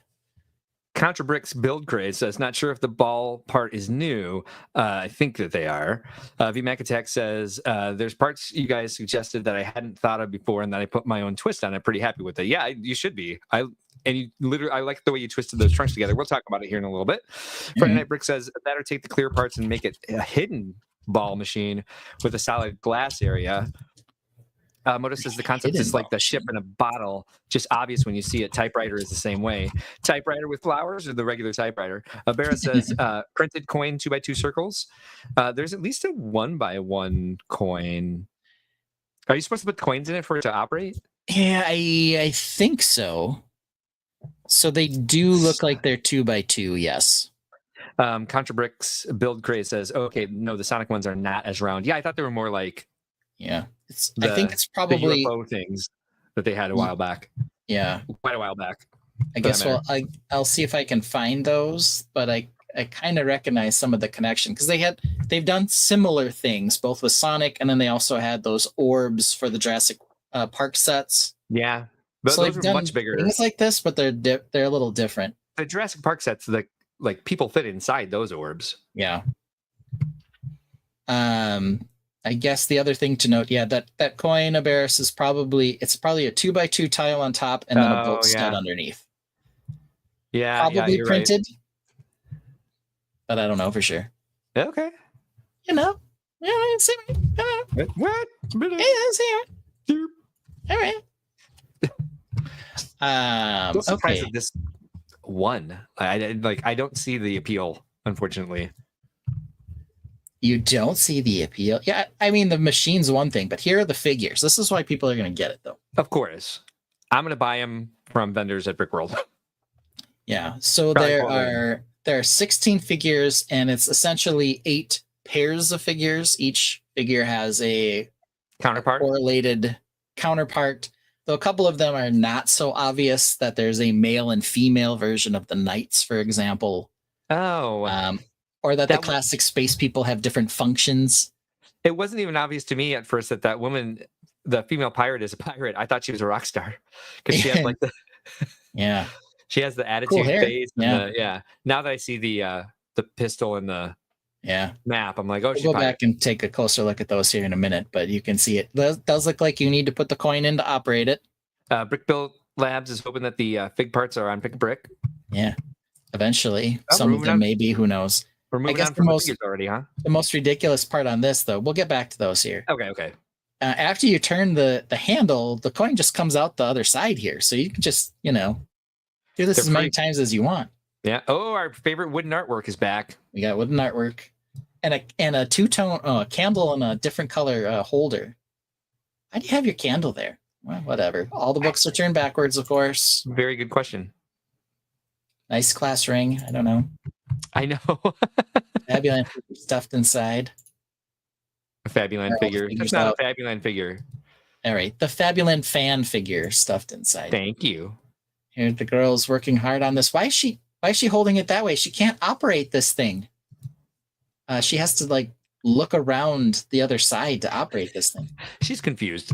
Yeah, we got 2 chairs. She didn't look at the They're other slightly style different, shots that explain it. or at least painted differently. Lots of Yeah, they're plants different in this colors house. for sure. Yep. She's a big fan of candles, I will say. This place is candlerific. Al Goff is not feeling well tonight. He won't be on long. That's all right, Al. You do whatever you need to. Sorry you're not feeling well. You can always catch us on replay. Brickdad Build says, look up the fantasy gumball set. Okay. For comparison. Okay. Fantasy.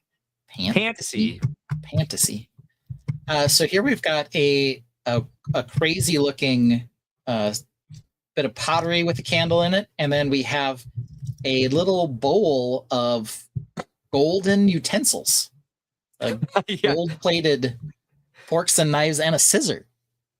I don't know, maybe they're not forks and knives in there, but that's what they look like. It looks like gold cutlery. Fantasy Micro. All right, so let's go back to the important part, I guess, here, which is the figures. Except, of course, for Moto, who says, "Hey, I don't care about these." How do these people have so much room for more Lego sets to display? Yeah, how do they? Their Lego rooms are just ridiculously spacious. They don't put them next to any other Lego sets they own, which is just amazing. So real quick, before we go on to the minifigures, Brickdad Build suggested we take a look at the fantasy version of this. And here I have it. It's retro. This is a fantasy retro gumball machine building block set with 12 micro building blocks and 12 lucky notes for multiple gameplay desktop collectible quality classic ellipses. And so, yeah, this is what it's got some, looks like it's got some vacuum sealed parts in it, vacuum sealed chrome and gold parts. My speech is getting more difficult as the night goes on. I think when I do take the next break, I will remove my trays. So I'm not drooling on myself. So yeah, a good lifestyle shot too. Got some random stuff in the back. You can't see the bindings on the books. Got an odd lamp that's actually tilted. Perhaps has a cord that comes out of the bottom. Product and package size. That's good to know. That's important. Yeah. Yep. Childhood memories. Surprise returns. Okay. Yeah. This is a just real one giant orb piece for the holder of the gumball. It appears to be. So they're not worried about reusing that in another set unless they've got some moon-based stuff or biodomes for Mars. Authentic replication of gas Chapin machine gameplay. Yes. Insert a coin. 3 capsules drop randomly. It three? randomly 3 at a time? Randomly. Okay. Oh wait, no. That's the third step. Capsules drop randomly. Oh, okay. How does it randomize them? Turn the knob. Okay, so these are the instructions in order. 1 in the top right, 2 in the bottom left, 3 in the right middle, and then 4. Unveil the mystery surprise. Can we see the mystery surprises? Ooh. They all look like tiny little mini builds. Because they are. Yeah. I guess it's very gas shopping. We've heard about this phrase. I do believe it's gas shopping. Yeah, the Japanese little trinkets that are commonly sold. Oh, I've got one right here. Yes. The some of them are just fortune cookies. Oh, okay. I guess. I don't know. 12 lucky notes. Do you put a lucky note in each build? I don't know. Hopefully you get a little trinket toy and not just a note. If I got the note one, I'd be like, what a ripoff. I gotta say the design of this is pretty sexy. Yeah, it's not bad. Obviously, the balls are a lot smaller that it's dropping out, so there's no minifigures. No minifigures. But yeah, it is definitely more artistic, I guess. $70. Okay, well, under half the price too. Yeah. Does it tell us how many pieces there are? Dunky dunk dunk dunk. Nope. You just got to guess, I guess. I guess the other interesting thing is that we talked about here, whether or not the balls are new. I would suspect they're not because it's an idea set. I believe we've always heard they can't use new pieces in idea sets. I'm not sure that is necessarily I'm not super familiar with them. Maybe it's not. I mean, there's what 16 exclusive minifigures in this. Yeah. I think they dropped that rule. Could have. Well, they did a whole poll to see what sort of elements they should include. Like they voted on the classic spaceman colors. They voted on the castle factions. Yeah. So, I mean, there was a number of things they did in this. So, Contra Brick's build craze asks, are the trans see-through parts for the top of the build from the ship in a bottle set? Maybe sure. that is what it was. Moto says, how do these people have so much room for more Lego sets to display? Talgoff asks, is that a Lego gumball machine? I know someone who has a gumball machine. The prize machine is the new one from Lego. That's the one new release that we had this week besides Gabby's Dollhouse and perhaps some sort of Sonic camper thing. Next mock, a parking meter. Brick Dad Build says Dome is a two-piece globe. I assume he means the fantasy model. L. Goff says, wish they would have had that when I made mine. Moto says, now I want those clear domes. Subhawk Brick says, Moto, because they don't have million parts in bins all over the wall. That's true. Jazzy Viking Brick says, Gash upon. Gash upon is what I've been told. Gash upon. Okay. Sure. Gash upon. I had to put, there's two syllables. You have no idea how long it took me to learn Chibi, so. Gash happen. I like saying it that way. Moto says I blasted the pick a brick ball this week. All right. That sounds like fun. Brick Dad Build says no figgy, no buy. Sorry. Okay, except I guess for the fantasy one, but this one's 16 figures, so you buy 16 of them? What is with these knockoff names? The Fantasy Fun Hole. Stop it. The knockoff looks better, but his balls aren't as good. Yeah, you got little ones. Alphonse Superson says repeats on the Spacemen and Kraken have different heads. Yeah, because they're classic spacemen. They have the same heads, but they have different accessories. They have different jobs, apparently. That doesn't help. Gash upon. Gash upon. You emphasize every syllable? Gash upon. Gash upon. That's what you have to say like Gash that? Upon. Now you're just spreading the word. I don't know. Gash upon. I guess. Gash upon a rock. I have no idea. Upon. So not gash upon, gash upon, I think is what he's saying. I think that's what they're both saying. We're gonna talk more. We're gonna talk more about these minis in a very general sense in our next section, hopefully, because question mark. Well, here's my idea for you and I for next year. For Brick World. Yep. It'd be fun to do a collaborative, a castle collaborative, and faction versus faction. And you're excited about these Griffin Knights. I think the Kraken Knights are really cool. So we could do Griffins versus Krakens and have a little collaborative. Cool. Are you gonna have an inside track with Lego so I can get like 50 Falcon or Griffin Knights? Funny you should ask. Ooh. No. Oh shoot. Yeah. But thanks. I do love the torsos on the Griffin Knights. The shields are also, they're starting to use the Hyrule style shield shape more. But the torsos on the Griffin Knights are nice and generic. They don't have the Griffin logo anywhere on them. They just look like nice chainmail, and the colors are dark red and silver, which is like a dream come true for me. I love that base color for a faction. So I'm really interested in the design of these Kraken Knights, though, because I do like the big old Kraken right on the chest, but like just the fact that they're masked and they got these bronze helmets. Yep. And they carry whips and pirate swords. Yeah. Oh, I think it's a cutlass. I think a cutlass. Yeah. Let's see. The Lego Ideas fig will go for like $40 to $50 in itself, probably, since it's only in one set. The Lego Ideas fig. That would be the Lego Ideas designer, the girl with the hair there. Oh, okay. I was just like, is she working at a daycare? Like, what is she doing? So these are the pairs. The two on the left are the designer of the Gumball machine and an Ideas designer together. Yeah. Then we have the two teal spacemen, the two gold spacemen, two. Thank you. I was wondering about this. Okay. Yeah, two Paradiso figure folks. Oh, is they going Paradiso with those, huh? Paradisa, yeah. It's a beach bro and a beach chick with a camera. Okay. Two pirates. And a sword. Oh, wait. No, that's the... Yeah. Two pirates, yep. Two pirates, two Fabuland fans, and then the four knights. One each of a female and a male. Though they don't show the Kraken guys with the helmets off, so we have no idea what they look like underneath. Actually, that's true. We do get the male one with the helmet off. He has an eye patch. The female one, though, we don't know. What makes you think the other one's female?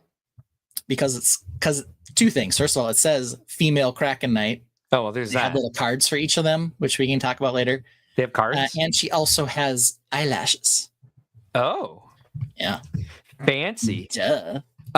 Reed says we can have our factions in castles on different sides of the hall and have the factions go through the Rainbow Portal Station to get to each other, like an actual working portal. We can try it, Yeah, Ben. the Rainbow Portal, yeah. I mean, That's we're just the talented. Read Rainbow Portal action. VMAC Deck says super excited for the Ben versus Kraken episode.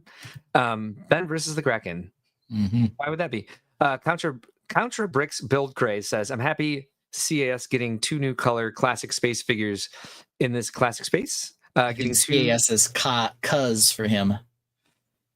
Oh, okay.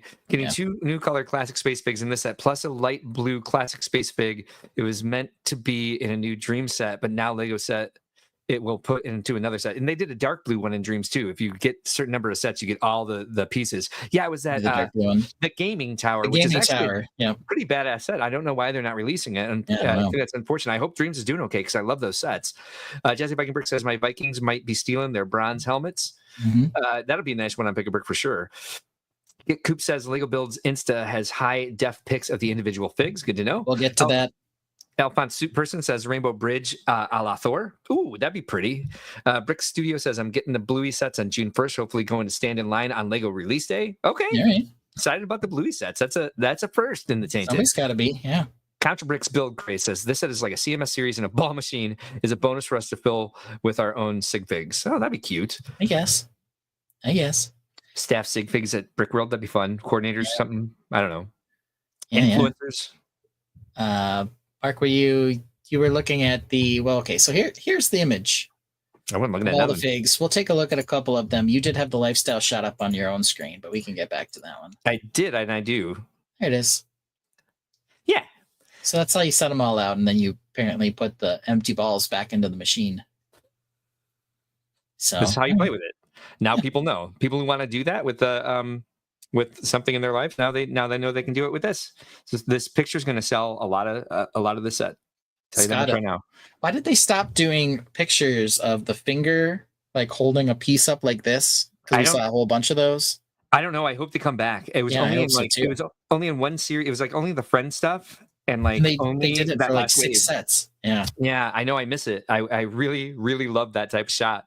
Yeah. So we do have the dark pearl version of that Vikings helmet. Okay. Now they're doing the bronze one too, but it is a cool helmet. Yeah, I gotta say, they're really teasing a lot of Fabuland stuff. Like they're doing a lot of fan service for Fabuland fans. How many Fabuland They fans have are out recently, for sure. Yeah, they had the Lego house set and now this one too. there? It must be an So- anniversary. Is it an Yeah, like a I Fabuland think it anniversary or is. something? I think it is. 1980. Yeah, so Yeah. it'd be 35 years, something like that. 45 years. How old are you again, Mark? 48. So Is it anyway, really? Oh yeah, 1980. Yeah, because there was 2 decades before it turned to 2000. Yeah, math is fun. 45 years of Fabuland. Well, it'd be really great. There's an actual Fabuland figure in this. I know they're not going to do that. They're not going to ever bring Fabuland back, especially not as they're doing Animal Crossing, because there's only room for one anthropomorphic animal line at a time. yeah. But And man, it's certainly not Chima. they certainly like to tease us with Fabuland fan service. Let's see. Where did I leave off here? This one, VMAX VMAX says totally need to says- fill this with custom figs at Brick Road and do like $10 pull and have all the money go to charity. Where's Brick Road? You find a new show to don't go know. to? VMAC. Mona says, "Come, children, and admire this. Stairs at chairs." Yes. Hey now, Now, Jeff. Chima rules. Since when? Predictable. Yeah. Rules what? Ice bears. I like the ice bears. Of course you do. They're cute. I like the saber-tooth tiger ones that they had. I agree. Those are also very good. I like the what was the what do they call those? They're elephants, but they're old and they're woolly mammoths. Woolly mammoths. Yes, They're the old and mammoths. they're woolly. And then I was like, Yes. oh wait, there's the name right there. Yeah. They also had scorpions. They had a bunch that they only did like a few of and then they stopped. They had scorpions and spiders and they like cut those off super fast. Yeah. So I don't know. It all ended up being kind of strange. Well, again, I think they thought Chima was going to do a lot better than it did. Yeah, well, it's their second shot at a Big Bang, and they tried to, get rid of Ninjago for it, and just it never happened. Couldn't work. Well, it's a good thing that they asked 1,000 people for their input to make sure that it was its absolute best, so that all those ideas could meld together into one beautiful idea. As committees often help originality thrive. Mm-hmm. Contra the Bix, CBBC says VMAC great thought, or it got its own Lego shop put in on a counter, pay $5 or $10, and what fig comes out is the one we get. Everything goes to charity, like it too. Friday Night Brick says, I have some spare Sabertooths, Ben, if you need some meddling in your castle affairs. Then just send them through the rainbow portal, Reed. Yeah, just send them. Just let them get going. Okay, well, we are crouching in right on our number 3. We're almost there. And of course, the start of our 3 is always silliness. And we were going to call this segment that, we may have got stuff done on Gumball Gumshoes. Yeah. The whole initial idea, and I'll say what it is because I didn't do anything close to this. Mark may have. I don't know. I guess we'll find out. And it looks like maybe we'll take a look at VMAX tree here in a second. I hate this segment. Like this almost killed me today. I've got so much work to do.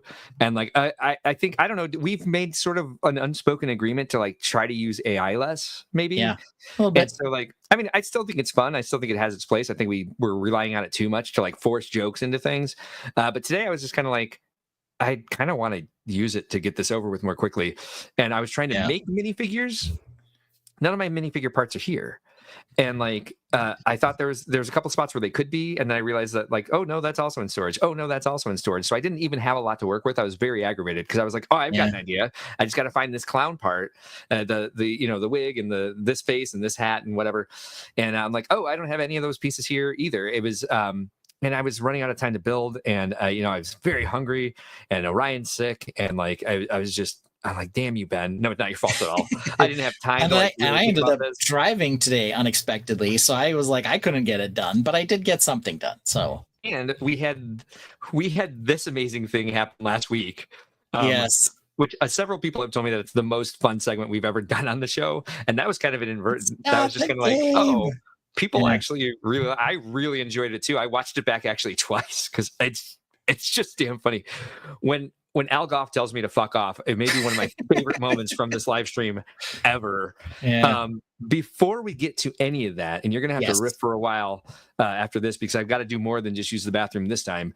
I got to take these trays out so that I stop drooling as I'm talking. That's been this tells me when I do opening ceremonies, I'm gonna have to take my trays out because I don't want to be drooling on stage in front of all those people. So let's listen to this song and then catch you on flip side.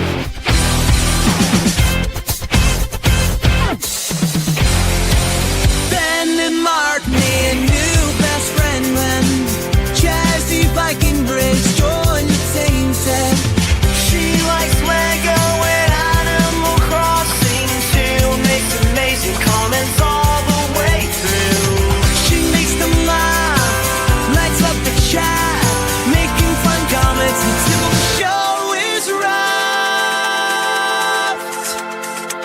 Then why did Mark banter like a total effing jerk and delete all the comments like an evil effing jerk? Mark and Jazzy Viking bricks like a total effing jerk. What the F is wrong with him?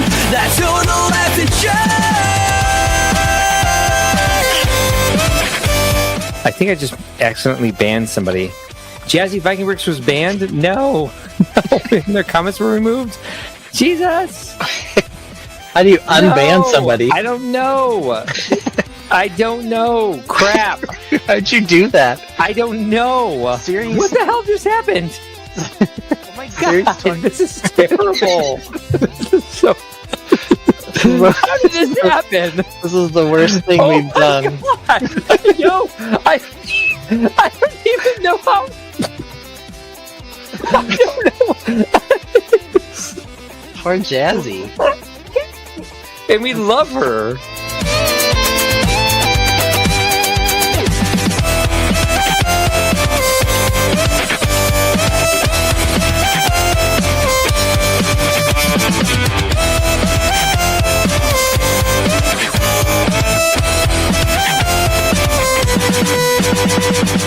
Mark tried to impress impressed her by choosing Series 9. She voiced her opinion, and Mark fell in line. His face lights up when she shows up.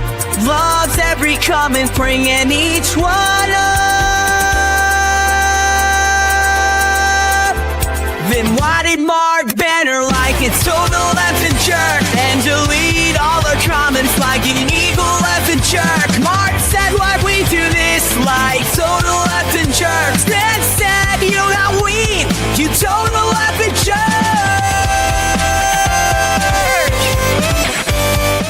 And then barf in the bad way that we. Could you please stop saying we banter? I don't want to hear that again.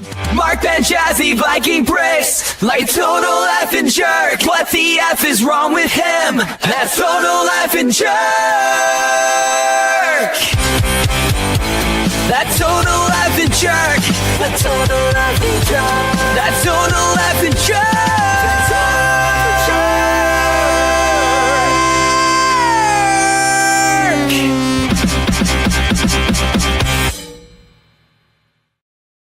Wow, and I totally hit the wrong riff. I totally hit the wrong button. I really thought I was on Mark's Gotta Go. I guess the thumbnails look similar to each other. It's a great song anyway. Man, it's I 4 was like, minutes. yeah, that helps. this song jams. And I was like, wait a minute, this isn't That Mark's isn't Gotta even Go. the right song. Yeah. It's actually longer than Mark's Gotta Go. Right. Yeah, I think that one's 4 minutes versus 2.5 for Mark's Gotta Go. Yeah. Here's the VMAC Twisty Tree. I was about to push this button, but I don't have to. Nope, I'm on it. So here we have some treeness going on. We sure do. And I think I have not been able to really accomplish this yet. So good to see VMAC trying something. I've seen a lot of trees, that come with either a single trunk and quickly branch out to several smaller branches, or our whole little cluster of trees right away, and kind of going an extra step here, making them twist around each other a bit to show that up. I actually tried this with dinosaur tails.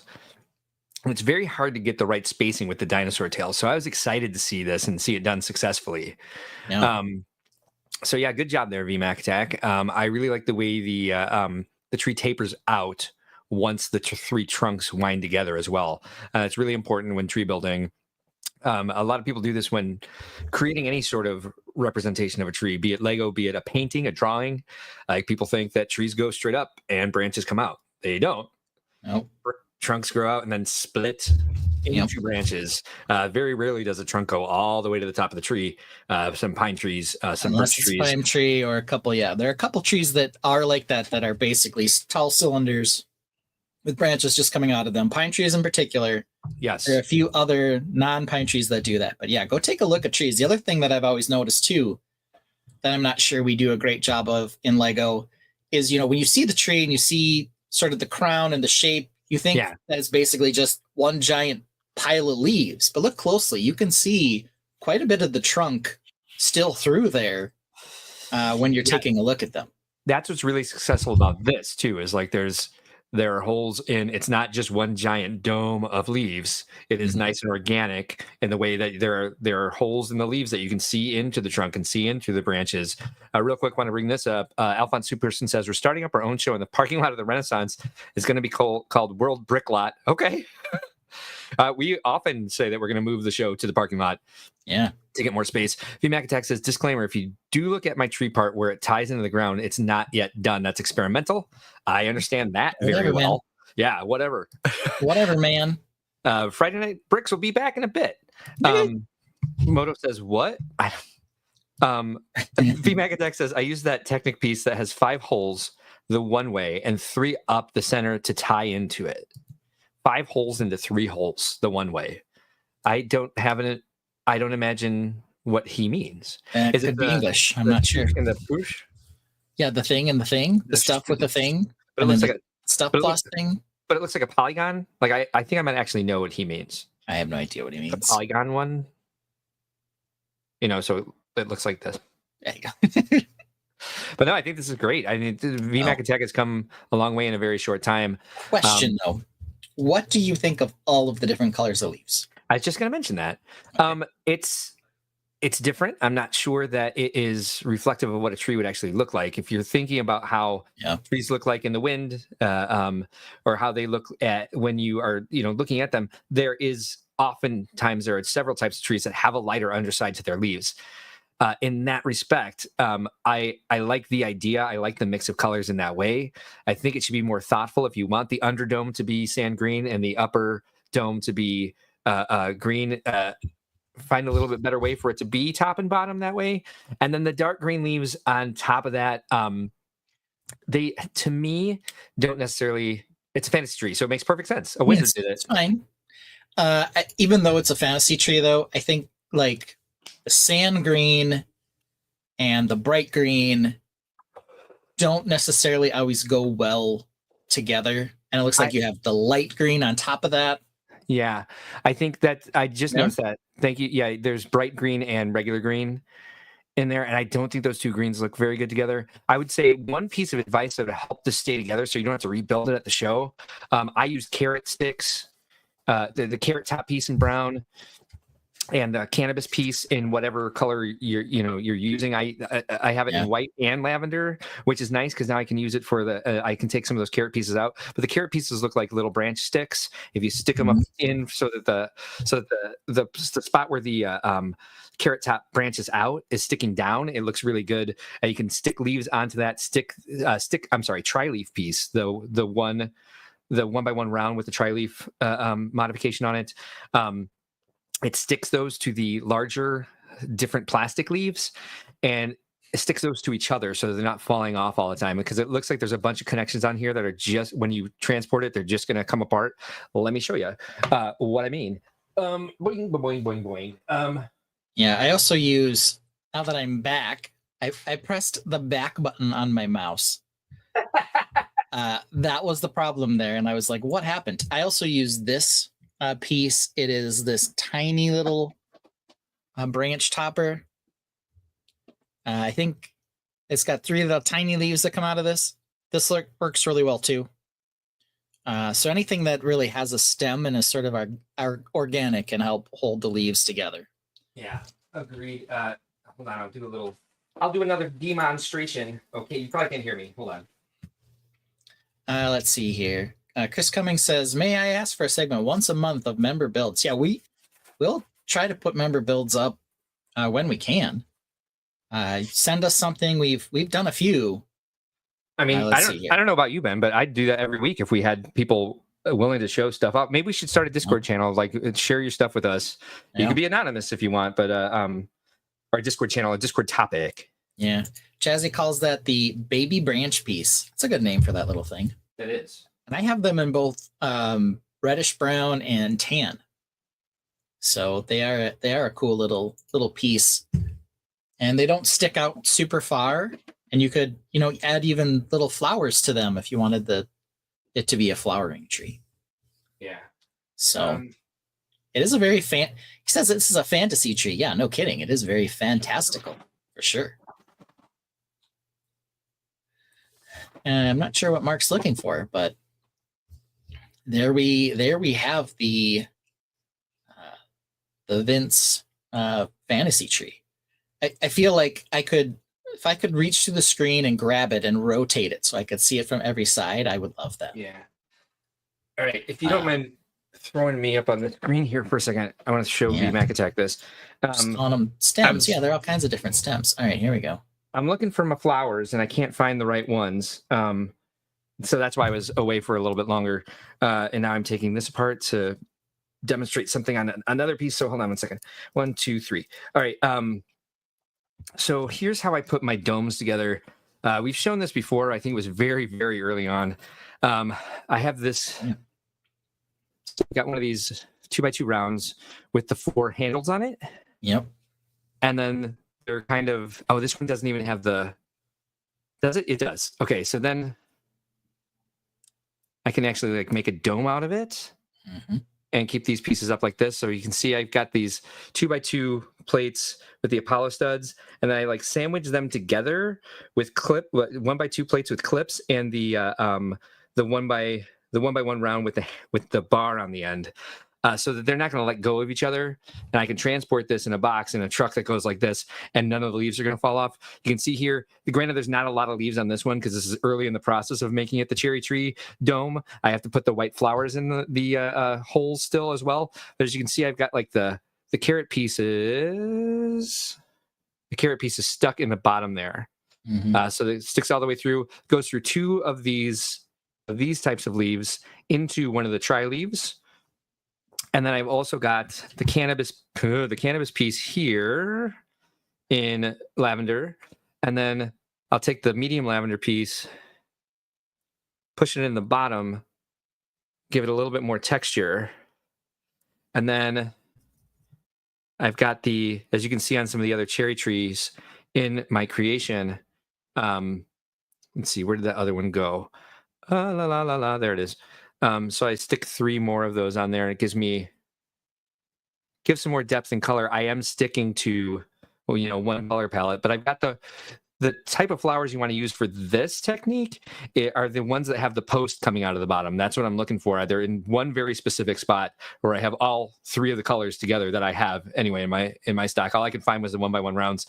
And yeah, you can stick those on some of these and they may stay, but the ones that actually stick into the hollow studs on these leaves are excellent because they won't bounce off. They won't break off. They stick in there. And that's what's so great about all these plant parts that they're coming out with. You could build really solid trees. And like, this is not going, no pieces are going anywhere on this ever. Yeah. And those ones you were talking about with the bar hole size that fit into those. Where is that? They also have a little pinhole sort of on the bottom that fit into these other little stem pieces. So they're useful kind of in 2 places on those type of trees. So they're really a worthwhile flower type to be able to use with these. I've got an example right here, if you don't mind throwing me back up there.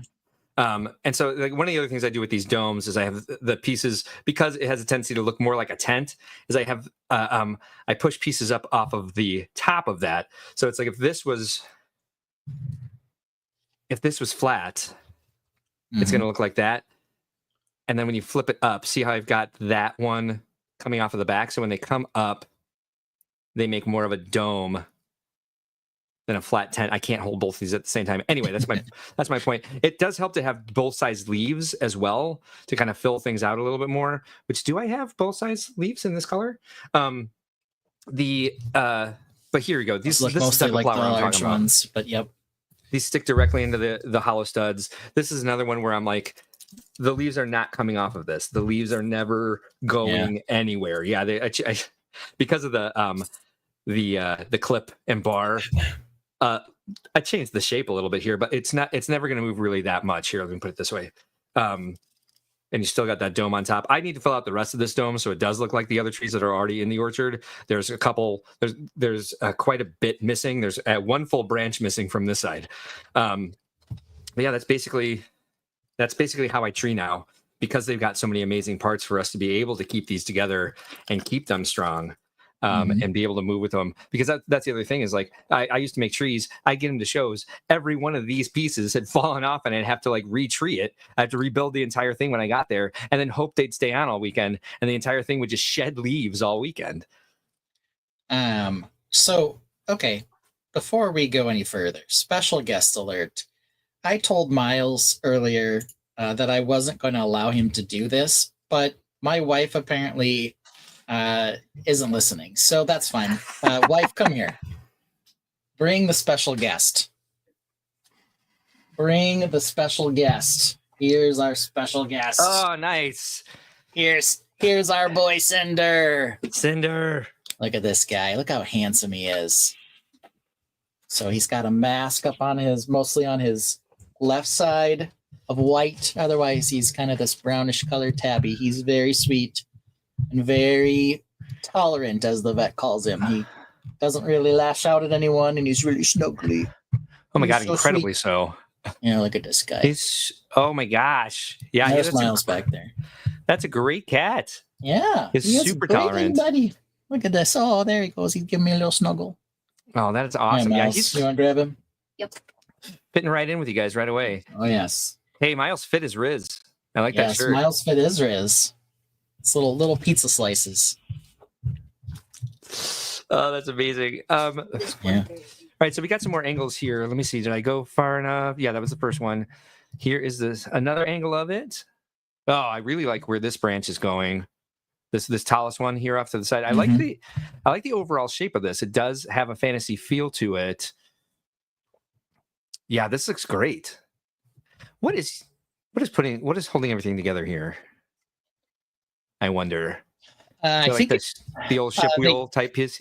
I think it's one of those ones based on the fact that it has three. It's got an axle hole in it and then 3 axles coming off it. Yeah, that's what it is. It's probably what he was trying to describe to us before when we were super confused. So, I still think the 5 holes and the 3 holes is that grill piece. But anyway, I don't know. I guess we'll quit arguing about it till we can actually see it. Let's see here. Jazzy said, "Nice VMAC." Yeah, I like this view. VMAC said, "Thanks, Jazzy. I would never ban you." Jazzy said, "Thanks for that." Alphonse says, "Part of when you were showing it, it was blurry, but it did clear up, so I think we're good to go on that." Let's see here. So the 3-way from the top of the bonsai tree can be held in place with a Technic ball on an axle. Okay. The 3-way hinge.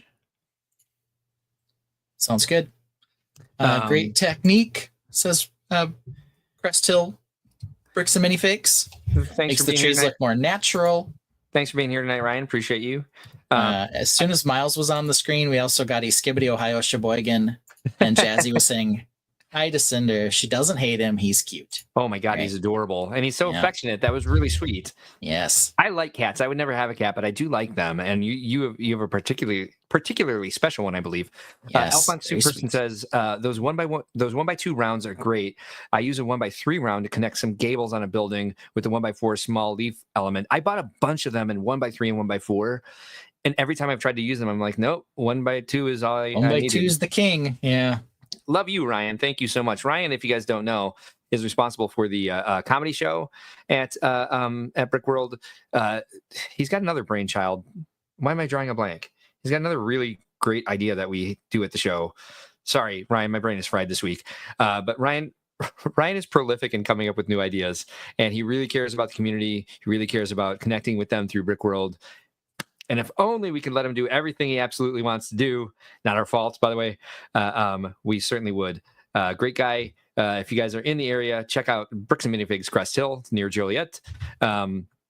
Also says, can't wait for the comedy show this year. Should be the funniest yet. Looking forward to it. Chris Cummings is here. Good evening, sir. Thanks for joining us. It says, I feel like it's more naturally a tree in the South. Oh, the live concert. Yes, the fold. Thank you. So no fold this year, right? We're doing something else. This does... no, nothing else. They're just not going to be here. But in the past we have. Okay. So yeah, I agree with this. I don't know exactly what tree that would be in the South. I think this. Did you mean this one, or did you mean the one I have? What are those trees? Banyan trees. Banyan trees. This looks to me like a banyan tree. Kind of, yeah. I would love to build an actual banyan tree. Those are fascinating. The strangler fig. Let's see. Anything else here?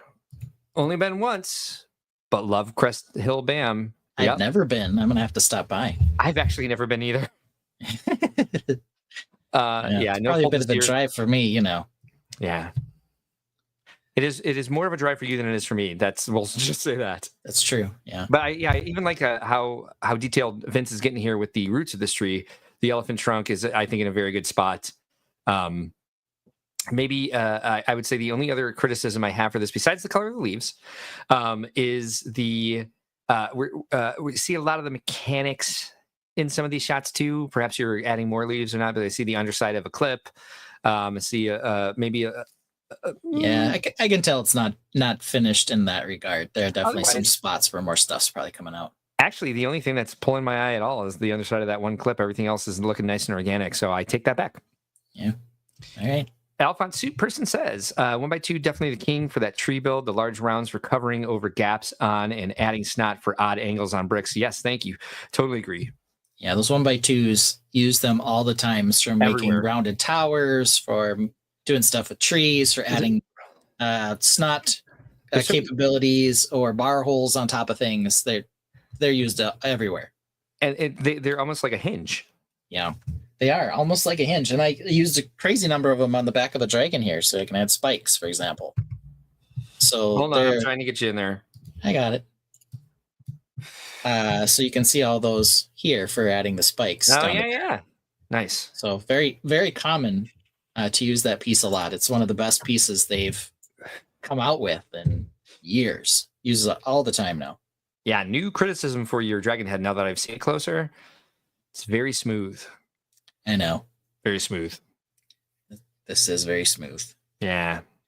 Kind of not very scaly for sure. Well, maybe he's like an eel dragon. Who knows? Yeah, it's possible. There's still some work to be done for sure. There are lots of bar handles in that tree, yes. Or handlebars in that tree, yes. That is a great piece for being able to modify the angle of the branches and everything else. Okay, well, we went a little extra on that, but that's okay because we're up to Gumball Gumshoes now, Mark. I'm so excited to see what you did because mine, like again, I feel bad for the Tainted, at least from my end, that we had I would say we had a 100% baller segment last week, and I don't know if you're gonna feel the same sort of joy watching this one this week. And we can't hit it out of the park every week, but I hope you have fun with it anyway. Yeah, that's right. VMAC Tech also says colors won't change because that's the color I have in Brickworld is in 2 weeks. So F you all, or F you laugh out loud. Yeah, fair that's enough. Fine. That's it. Makes sense to me. Use what you got. Whatever, man. Yeah. Whatever, man. Okay, so we're gonna start with what I did because it's up to you. I'm not like it was your idea. So if yours are good, we should probably start. Okay, then let's go ahead. Let's do it anyway. anyway. Starts then. Yeah. All right. So here's the thing, right? All right, I'm ready. I was driving today. Yeah. I came up with this segment. The idea was, hey, what minifigures could have been in this set, but they got cut, right? So we were going to do some detective work to locate some of these gumballs. Yeah. But because I was driving and I didn't have time for none of that, I decided to create this, which is called Gumball Gumshoes, but it's definitely not Kiss, Marry, Kill. Instead, it's invest, investigate, or negate. Okay. Which means, do you want to invest in this minifigure? Do you want to get a closer look at this minifigure?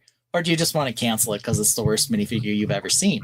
All right, from the Gumball set. Definitely not Kiss, Marry, Kill, though. It's definitely not that. We're definitely not trying to recreate the magic from last week. Definitely not. Maybe trying a little too hard. No, we're definitely not. Definitely not. No. We're killing this segment. This is awesome. Yeah, so here we go. Love it.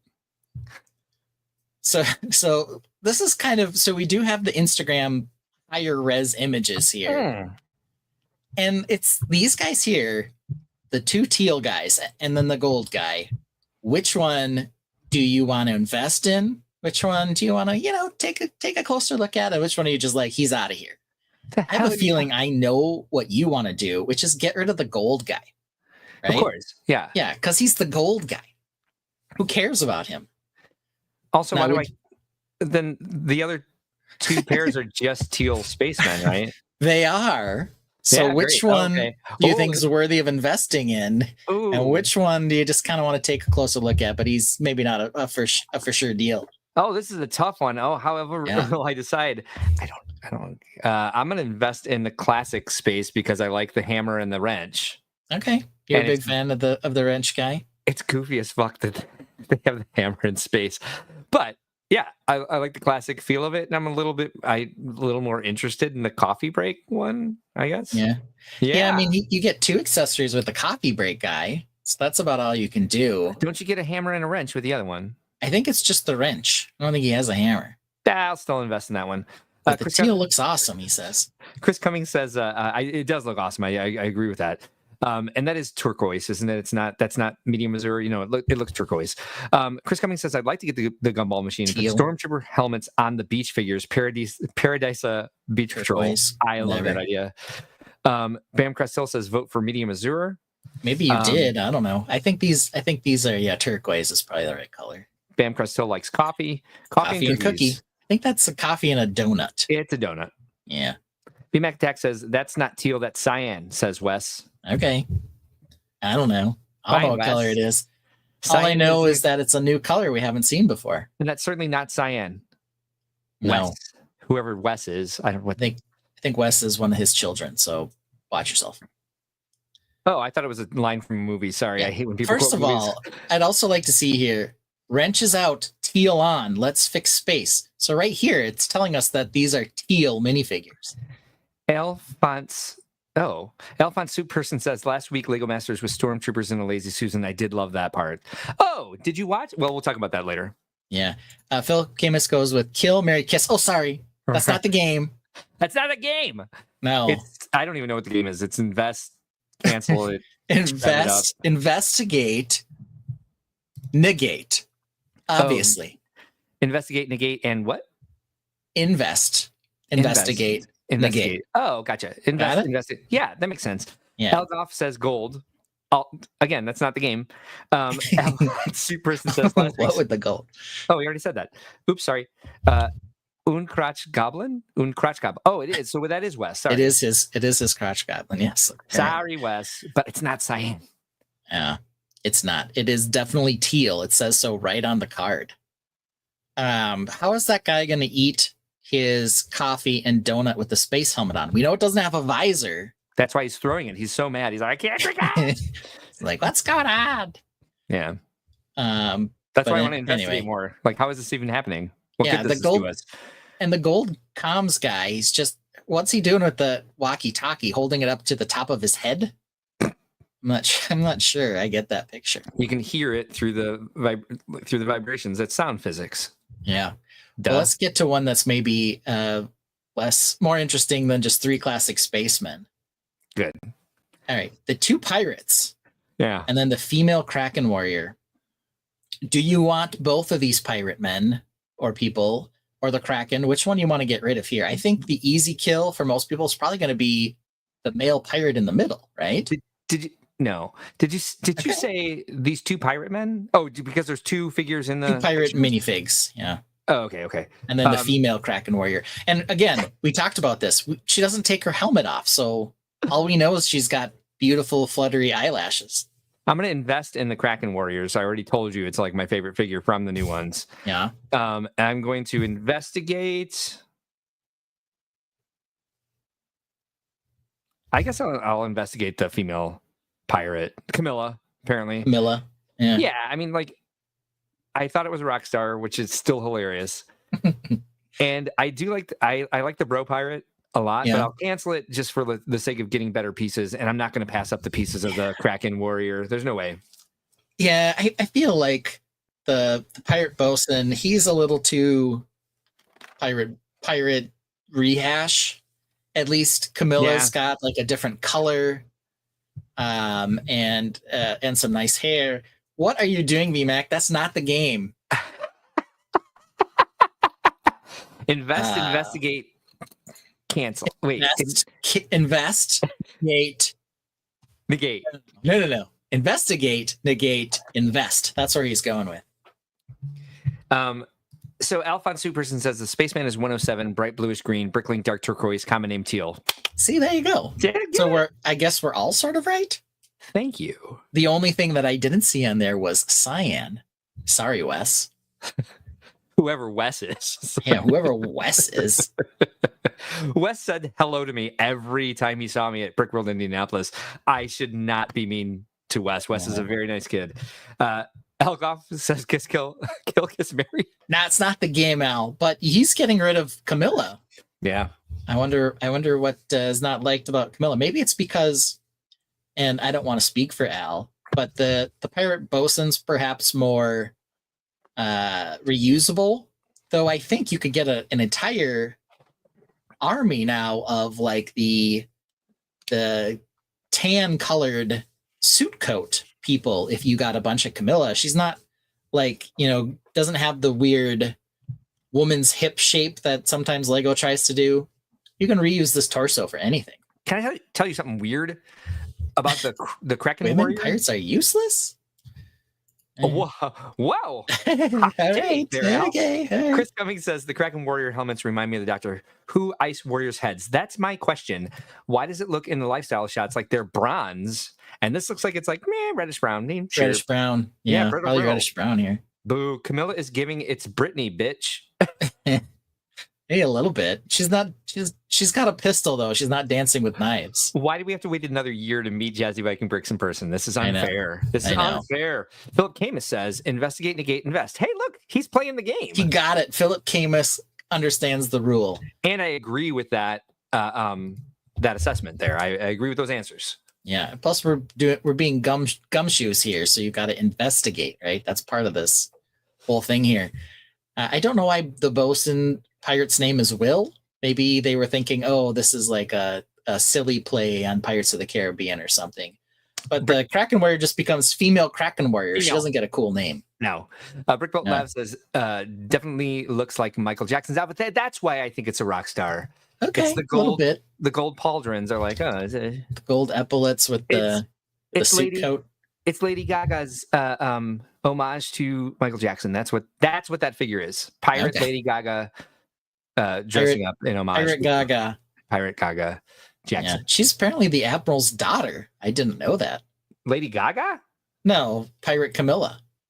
Oh. And maybe it's Camilla, like Camilla Cabello, but it looks like Camilla with 2 L's. But who knows? Why can't she just be the Admiral herself?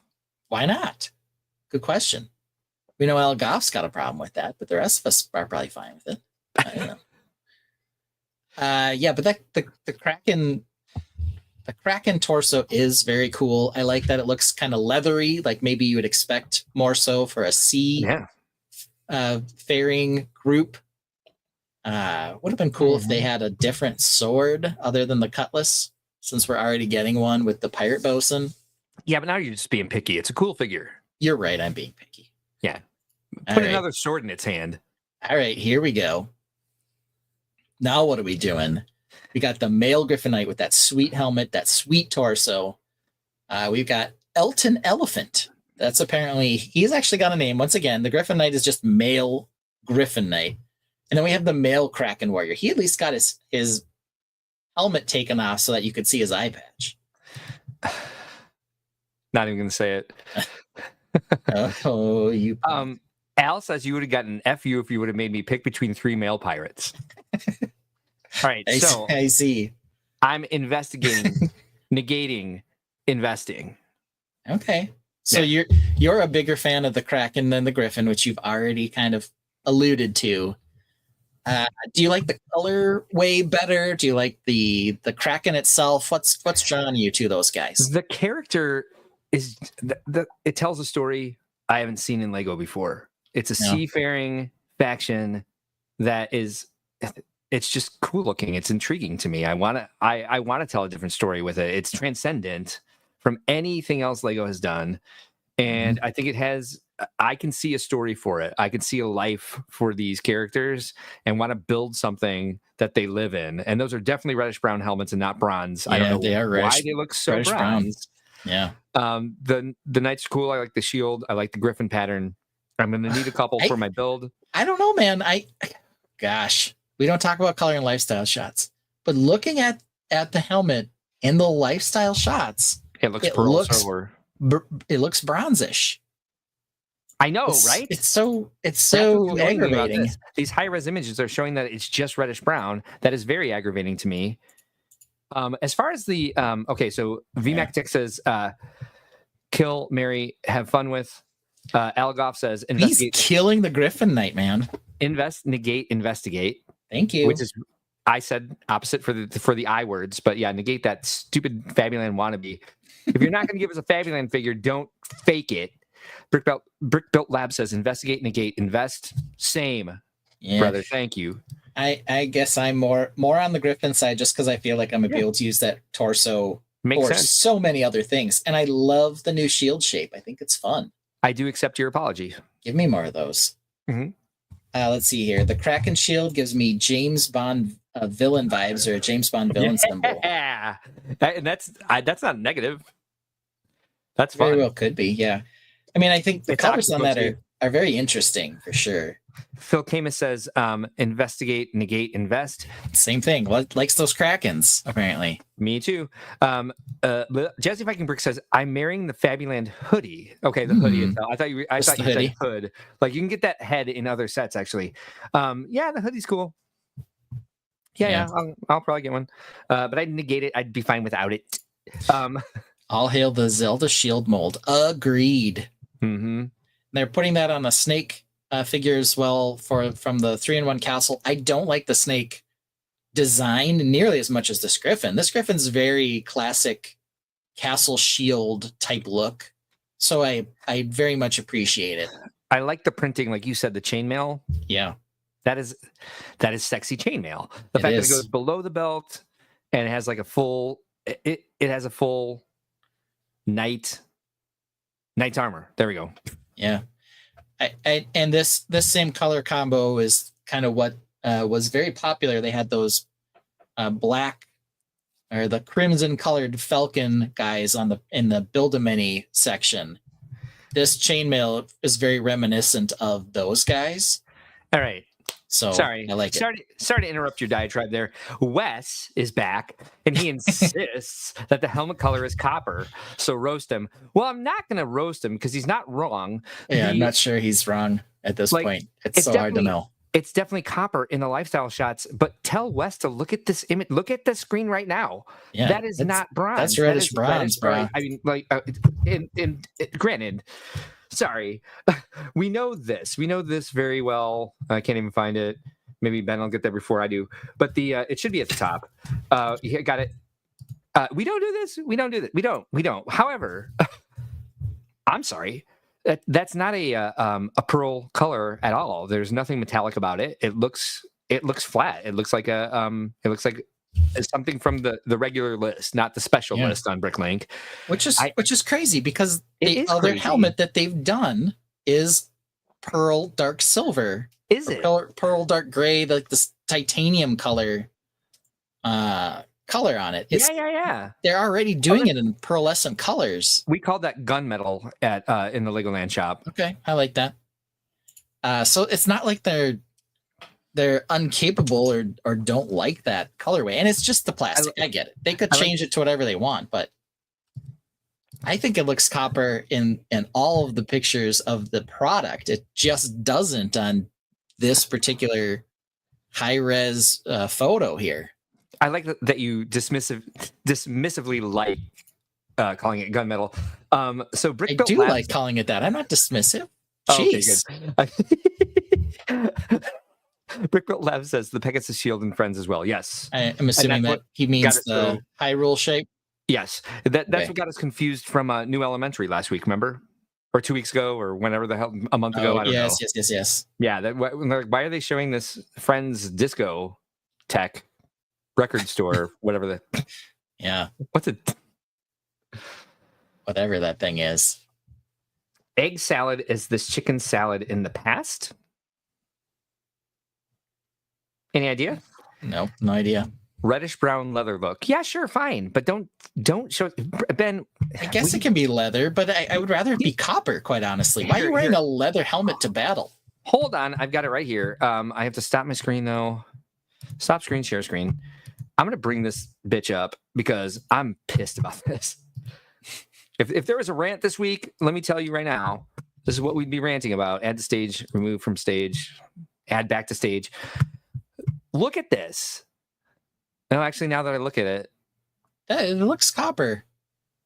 100%. Yeah, because look at the whip and the feet. I know, but look at the whip and the feet. I think it's just the light because the shadow is because reasons. I think it's a rendering thing. Let's look at this one. What color do we think it is here? Brown is brown. I don't know. It's hard to tell. I blew it up and took a look at it, but I could still see it either way. That didn't help. Yeah. That was 0% helpful, Mark. I think they're reddish brown. Yeah. They probably are, which is disappointing. Thanks for making the buttons bigger. That's not what I'm asking, but it looks bronze as hell right here. I know. And as we all know, I know. Hell is bronze. Yeah, this looks bronze. Bronze as fuck. There, I said it. Yeah, I don't know what to think. Sorry, Wes. Sorry, Wes's parents for swearing. Kind of. No, you're not. No, I'm not. No, you think VMAX doesn't say stuff like that? You let your kid watch Fast 9. Yeah. I don't know. Judging VMAC attack as a parent. Chris Cummings says, Kraken helmet looks like chocolate. It does. It looks like the Cadbury egg.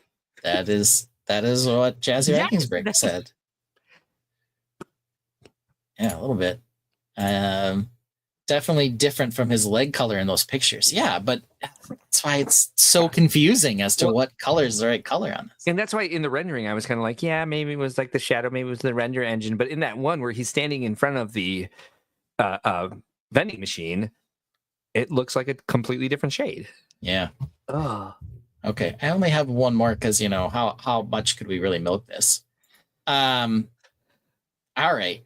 These are 3 completely different ones to choose from here. We've got the Paradiso Beach Bro. Love the name. He does have a little bit of a showing midriff here and a Speedo on. So, he's got that going for him.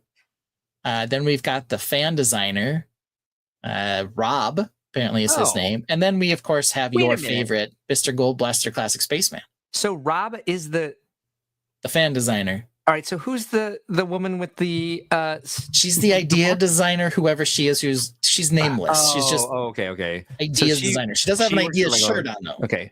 But she looks like she works for Lincoln Logs or a daycare center, like I said. Anyway, we've got a Mary Killfuck from VMAC Attack, and that's mine. It's not the game, but close enough. That is not mine. Mine is actually mine's invest, MFK. Invest, investigate, and negate. Yeah, you hate gold, man. Hate it. A dumb bro in a Speedo? Come on. I'm going to invest in that. No kidding, man. He's got the mustache and the hat and the little wine glass. I actually paused. He's got all the things you need. I actually paused for a second because we've got a bear in a flannel in the second one. That's true. And he's holding a tiny gumball machine and he's got himself a coin there. But yeah, who cares about that? That guy could be Kevin with a beard though, running with the flannel on. Who knows? Now that you called him Kevin, I'm glad I left him to investigate.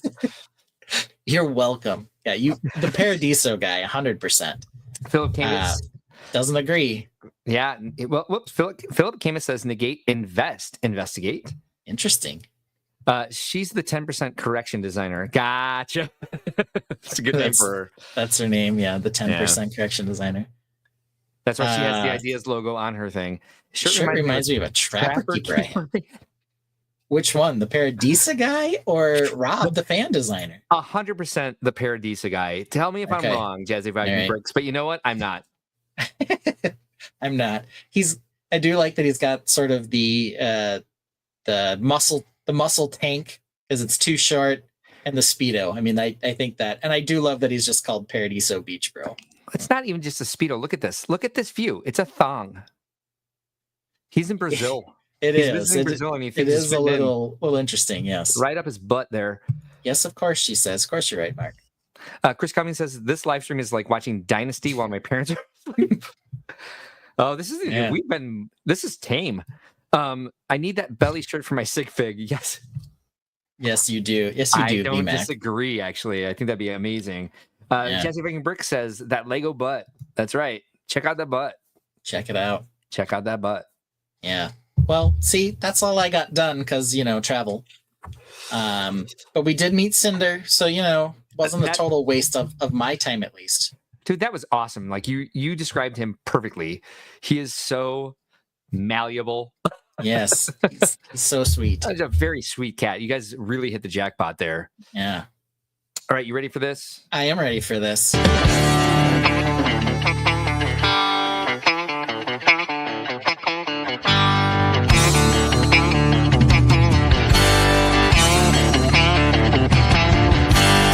A wise man once said about Mark, you think he drinks water like a great white shark. About every 60 minutes, he's gotta go. Nature calls 2, sometimes 3 times a show.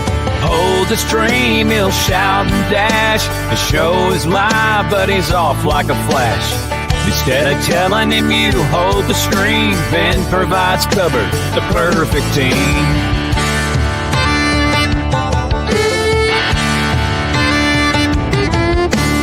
Yeah. But let's get into some of the news. Do you need the bathroom break before we go? Yeah, I'm gonna go ahead and take the bathroom break now, and then 40 minutes later, I have to take another bathroom break. Like, hey, I made it 2 hours. Now it's like, well, now you're making up for lost time. So I'm gonna go. Nope, here's the right one, and I'm gonna use the bathroom.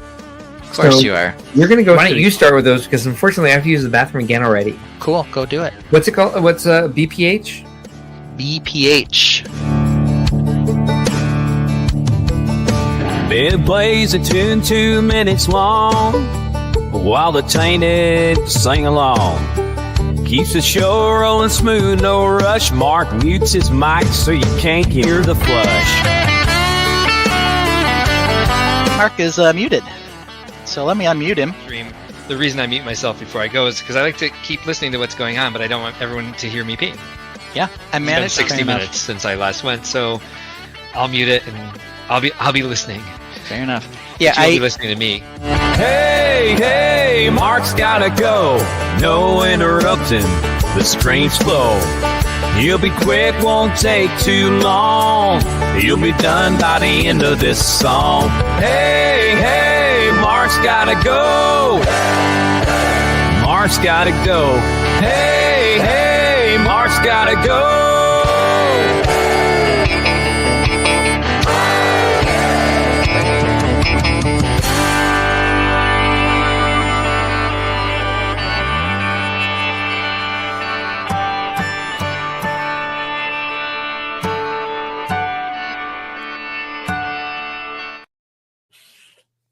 Efficient night tonight. Yeah, it was much quicker. I was back long before the verse, and we said he'll be done by the end of the song. Yeah, proud of myself there. All right, so why they gotta call the bro out with the mustache? Yeah, poor Brick Dad builds. Chesy Viking Bricks asks, "Is the margarita glass new?" I think we have seen it. We have seen it. Ron Yeah. Smith confirms. So, all right. So, what do we got on the old Gumball Gumshoes from Mark? Well, I have a bit of a different experience because we're working so much with Lego this year. Been having conversations with different groups from there, and I keep mixing them up. Actually, it's very fun. But I said to one team, I don't remember which. I was like, I love these Kraken Warriors, and they're like, oh, you should see the figures that we left out. Isn't that convenient? Ooh, they said that to me. It is. Right when we decided that this is what we were going to talk about. I know, how crazy, weird, right? It's bonkers. Yeah. And so they sent me a bunch of images of like, hey, these are the characters that the minifigures that we left out of the Gumball machine, because they call it that, because that's its name. Definitely is the name. Yep. Definitely not vending machine. This is definitely the Gumball machine. I didn't know what these characters were supposed to be, so I had to do some gumshoeing to figure out who they were. I did find the answers. Okay, good. That's important. But I'm curious if you know who they are. All right, I want to seeing see them. Yeah, let's go. The answers. All right, let's start with this one. Go. Who's that? Oh, that lady. She's from Dreams. Her name's like Miss Consuela or something. She's got a funny name. I thought it was Dreams. I only put this one in there because I found it in a bin and I was like, what is this? Yeah. That's the answer there. I just didn't know who this was. Yeah, I think if we looked her up, she had the Miss Castillo, apparently, says Brick Built Labs. Ah, gotcha. I think she was the protagonist character in the turtle van that they had in Dreams. Which I definitely Runs got. the food truck. Runs the food truck in Dreams. Okay. Alphonse Suit Person suggests that one of these shorts should be Think Inside the Brick. All right. Okay, next one. Do you know what this character is? This is Little Sister Unikitty Stickerhead. You're close. You're not far off at all. Yeah. What I figured out was they've been doing so much like Fabuland fandom. Apparently, the Unikitty creators didn't want to feel left out. So we're Makes sense. Put in a Unikitty fan. Okay. Why Makes wouldn't they? sense. Why wouldn't Yeah. you? All right. I Ready like for next how, one? Yeah. I like how she has an umbrella Mhm. and a turkey drumstick. Well, and the reason Like, that she makes does sense. is because before I knew what was going on with these, I thought, man, this shit's really random. Is this woman holding a skate and a Tinker Toy thing, and this guy has a coin and a wrench for some reason? I didn't. I'm like, this guy has a snow cone. I didn't understand that there was like Paradisa and like. So yeah, looks like. Wait a minute, which one? Oh, this. I know what he means. He's like the lady from Poltergeist. Yeah, Probably that lady. Yeah. God, I used to have her name on the tip of my tongue. I love that movie. I saw it when I was 7. It had a very profound effect on me. All right, so there's Unikitty fan. That is 100%. That's Vincent Drag, apparently.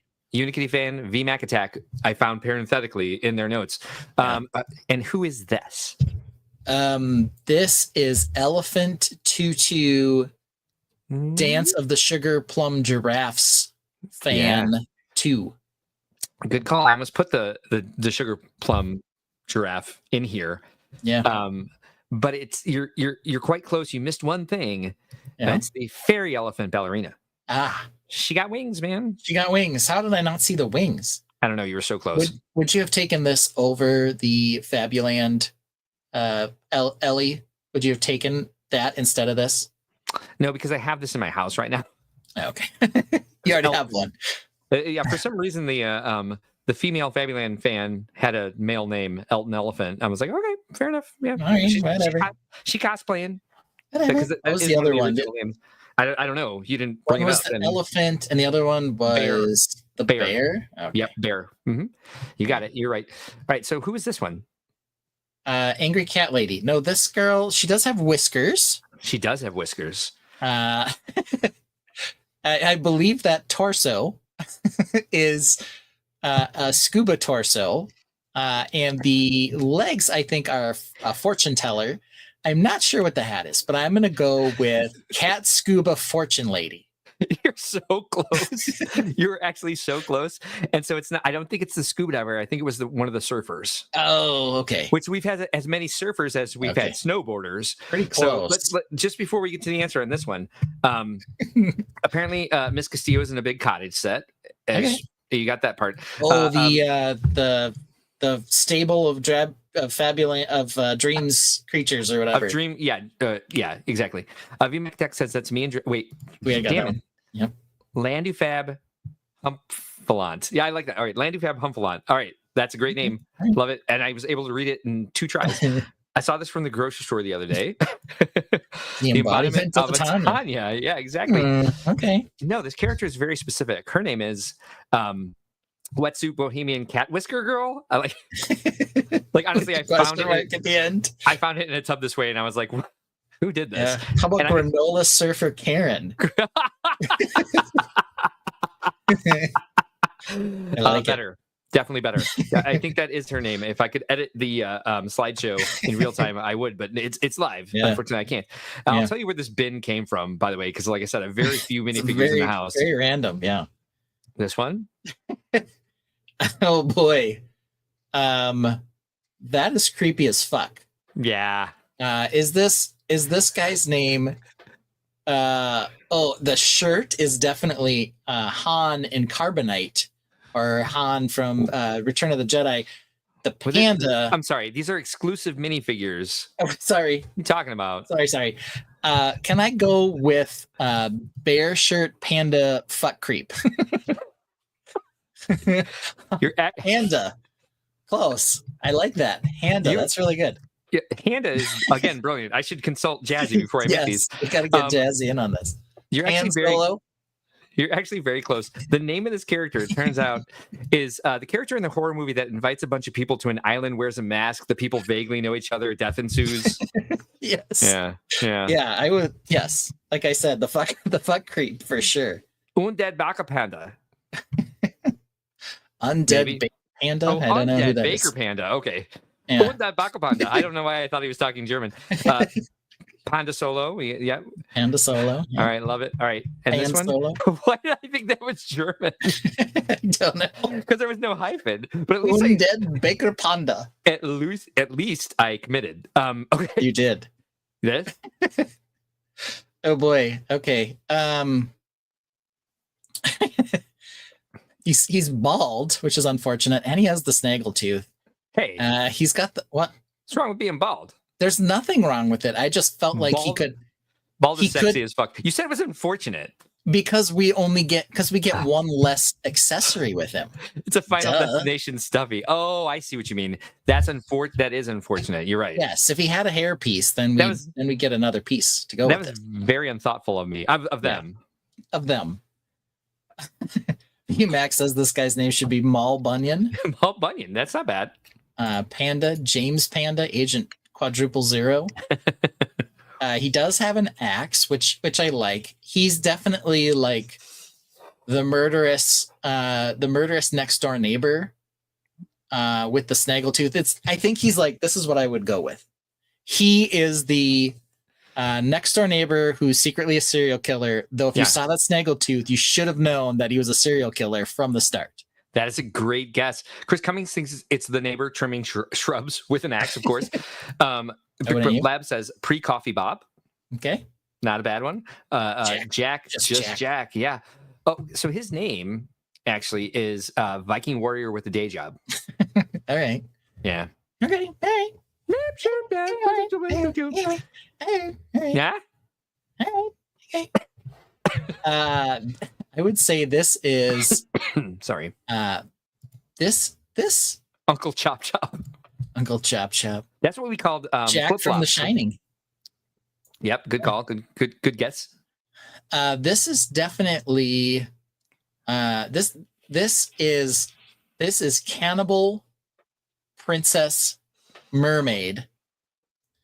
And you might say to me, why is she a cannibal? I might. And I would say, because she's got chopsticks in her hair for eating sushi. Oh. This cannibal mermaid eats her own kind. That would have been so clever of me to come up with that, but I didn't. You mean they didn't? Yeah, exactly. So I will give you this hint. How about this? How about Ariel going to prom? Prom Ariel. This particular character, is not wearing chopsticks in her hair because she uses them. Oh, she is wearing them because there isn't a culture she won't appropriate for cliques. Rude. Yeah. Yeah. All right. Well, what's her actual name? I want to go with prom dress Ariel. Timu Ariel. There you go. Does he say, "Honey, I'm home"? Honey, I'm home. I don't know. Here's Johnny. Else. Yeah, here's Johnny. Maybe he says a bunch of stuff as he's chopping the door down. That intern from accounting. Yes. Door to door Viking. Door Viking. Yeah, how did I miss all like these? that. These are great. Yeah. So we're way. Oh, sorry. I thought I was turning that off. We're way behind the chat apparently. Yeah, but I will tell you this much for her. Ethel Mermaid. Ethel Mermaid. That's not bad. Okay. Her name is, and I probably should have gone with Merfluencer, but she is the mermaid influencer. Ah, okay. Yeah. Yeah. Yeah. She's got to get that sparkle on. It's probably a sponsored post, but she's got that necklace on. I really didn't think any of this through. It's okay, me neither. Oh my goodness. Oh my goodness. This guy has done some stuff wrong in his life.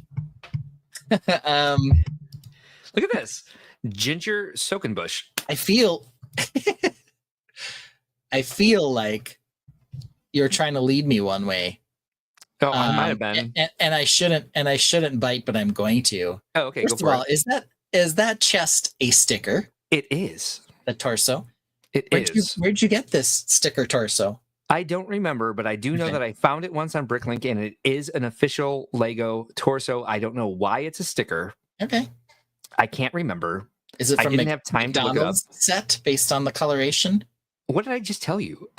I don't know. Thank you, but also fuck yourself. I'm just trying to jog your memory.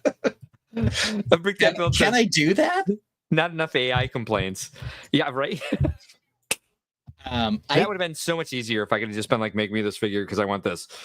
Yeah. But we're not doing that as much anymore, I guess. We could still do it sometimes. We just didn't have a chance to get it done today. And, like I said, I wanted to. Brilliant idea that we couldn't follow through on at all because of timing. I probably should have just gone with AI. I did send you a text that went unanswered that said, did you use AI for this segment? Just to kind of like broach the subject. Yeah. But you answered the next text. I'm sorry. I was probably driving. I forgive you. Chris Cummings says, the kid who plays at the park all by himself at 11 p.m. Not a bad guess. Bob from accounting. All right, so we got a bunch of people from accounting here. Are you looking for the torso? I think he's from optics and design. Yeah, I'm not going to find it though. Ronald McBankrupt. No, go for it. Let's see if we can find it. I think this guy's name is Ronald McGrumpfluencer. We already had an influencer, so I know, but this guy's a grumpfluencer because look at that hamburgery face that he's got up there. Yeah, that wry smirk. I'll tell you what this is. Simple Jack. Simple Jack. Okay. All right. So his name is a bunch of parts I barely recognized.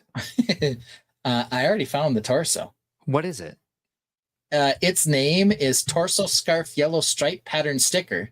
Yeah. It appeared in one set. Yeah. It was the Grand Soccer Stadium from 2006. Okay.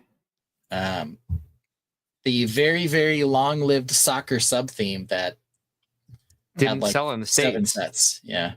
Yeah. Okay. So they had this. This is why it's a sticker. Here, bring it up. They had a bunch of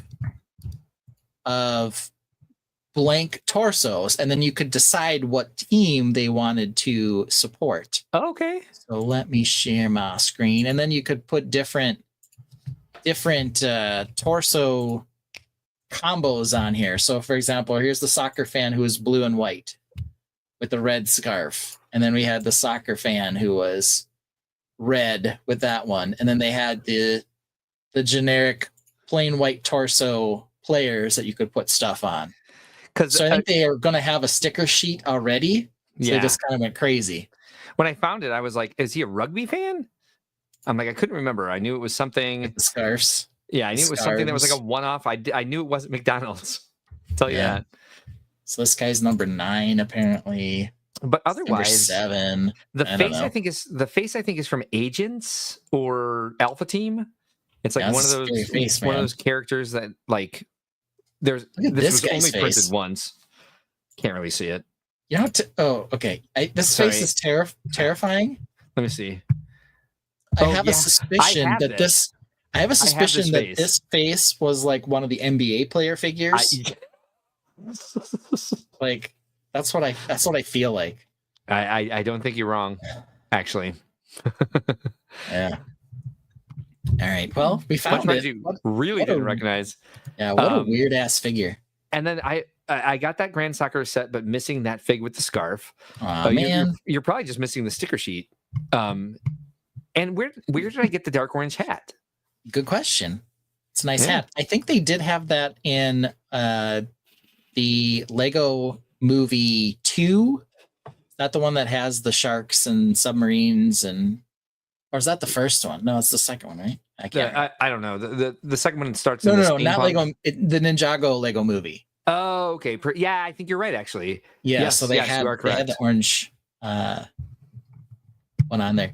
Rick Master G wants to Pixar lamp hype. Go back and watch last week, I guess. I don't know. Yeah. He thinks that this is a corn reference somehow. I don't know how. Adidas. The Adidas. Gotcha. All right. This guy? Let's see here. This guy would be Mark when his hair grows back. Right. You're not wrong. I do like. Well, I know what the face. I believe the face and the chest are both from the Seder guy from the collectible minifigs. Oops. I think so. I'm not 100% sure. The underpants are from a third-party seller. They are. Citizen Brick. Contra Bricks Build Craze says, oh, yes, true, Mark. I just get the sticker sheet. Awesome. Didn't think about that. Yeah, you're good. Philip Camus says, Ron Jeremy. Yeah, a little bit. Okay. maybe. Okay. Perhaps. I would say that this is unshaven bear.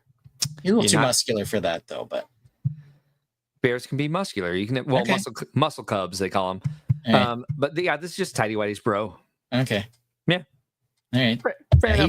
He definitely needs to invest in a good shaver there down to take do a little manscaping, my bro. Yeah. Walt shaved his mustache. Don't know who Walt is, but Walter White? Walt somebody? Oh, perhaps. Yeah, maybe Walt White. Yeah. With the underwear. Gotcha. Yeah, you got it. Yep. Oh, that's so funny. I thought that was VMAC attack. So I brought this up again because I saw Jazzy Viking Bricks. Mark Hotel Room, 2 seconds post live stream. Yeah. Not wrong. All right. At all, actually. All right. This is Toxic Scorpo Ursula, but I think his actual name is Radioactive Spider Squid. Ooh, that's pretty good. Radioactive Arachnid Squid. Ooh, I like that a lot. Yeah. I like that name a lot more than what I came up with. VMAC Tech says this segment is brought to you by Manscaped. Get the Lawnmower 3.0. It's called the Man Groomer. I have one. Mm-hmm. Manscaped is like a big YouTube promoter. We've never been approached by them. No, we should be. Yeah, but we could talk about the crop preserver and all the other goofy things, the shed travel bag, all the stuff they have for their manscaping. Oh, nice. Yeah. Yeah, but we haven't probably been. Should. Manscaped, where are you? Not yet. Yeah, we're willing. I have the body hair to prove that your product works. Mm-hmm. It's and I've got a beard at least. I don't know. Yeah, you have that. Yeah. The Sasquatch sighting during the 24-hour St. Jude live stream was I walked directly in front of the camera with my shoulders bare. They're shaved now. I did some man grooming. Yeah, did trim them down a little. They're trimmed down very much. It was obscene during that live stream. Brick Dad Build says purple minifig eater. Yeah, not a bad guess. It's just the toxic octopus. Okay. The Toxipus. I know, right? Yeah. Like the Merfluencer. Right. Told you I did this fast. Yeah. All right. How about this guy? That looks like Drunk Slash. He's like a rock star. He's got the Slash hat on though. Yeah. He's got the tattoo and definitely the rock star pants. I don't know why he has a koala though. That part's thrown me a little bit off. Last night's drunk date. So what's he trying to do going around with a koala? Yeah. Chris Cummings says an OSHA inspector, kind of slimy. That was for the last one. The last one, yeah. I think this one was too actually. Smokey Smokes is here. Says evening hosts in chat. Evening to you as well, sir. Lego went so basic on that name. I know. Yeah, sorry. The Toxipus would have been better. I think this guy basic. Oh wait, I'm sorry. Lego just got called basic. I'm offended for them. The Happy Hatter. Hatter, perhaps. I think this guy was supposed to be a clown at a children's birthday party. But he got lost on the way there and ended up at the club. And he got himself one of these sweet tattoos and the fancy glasses and the cheetah print, leopard print pants. I'm going to say that this guy is a washed up Australian rock star. You're so close. So close. Oh, the peacocker. All right. Yeah, he does look like he's peacocking around. Sir Elton John Down Under. And I think I have too many Ks in that, don't I? I do. Yeah. Too many Ks. That's okay. Yeah. So do you remember this trend? And does it still happen? Because it's the weirdest, grossest thing. No. You don't remember this? I don't remember this, no. Okay. So you just kind of agreed for like funsies. I what do you mean? This is called older metalhead Gen Xer. According to the West lingo, it's man carrying a koala odd. What does that mean? According to the West lingo, I think he just means Wes. Oh, okay, it's just man carrying koala. That's just his name. That's just odd. So peacocking was something that happened in like the early 2010s, maybe. maybe mid 2010s, where guys would dress outlandishly and in like vibrant colors. Yeah. And like do magic tricks to impress women. Oh. It was called peacocking. Okay. And so they would have like prop humor and like acts to like stop everyone in their tracks and get people to pay attention to them. I get it. So it's like I kind of imagine the guy's peacocking, showing his feathers, showing his colors. You got it exactly. So it's like this came out of my bin, and I was like, this guy looks like he's peacocking, and I was like, oh, there we go, I got one. Yeah. I got one. I can take a picture of that. So the washed up rocker from Australia, I think works totally too. Jazzy Viking Brick says, did it work like ever? Right? Probably. I wonder. Who married someone who peacocked them? I want to know. Chat. My anybody? wife definitely did. I know the term laugh out loud, I'm old. No, but it was after we were done dating that this came around. VMAC Tech says Axe body spray. Yes, very much. Yeah, it reeks. Axe Man. That's what he should be called. Good night, Al. Glad you were able to stick around for longer than you thought you would. Hope you're feeling better soon. So I found these in a bin. This bin was in my house because when I first started the interactive city build, kids could build their module based off of a minifigure that they put together. Yeah. But I just grabbed so many of my own pieces. I kept going back to the table to help them take stuff apart. I'm like, I have too many pieces in here I actually want to keep. I don't want people to walk away with them.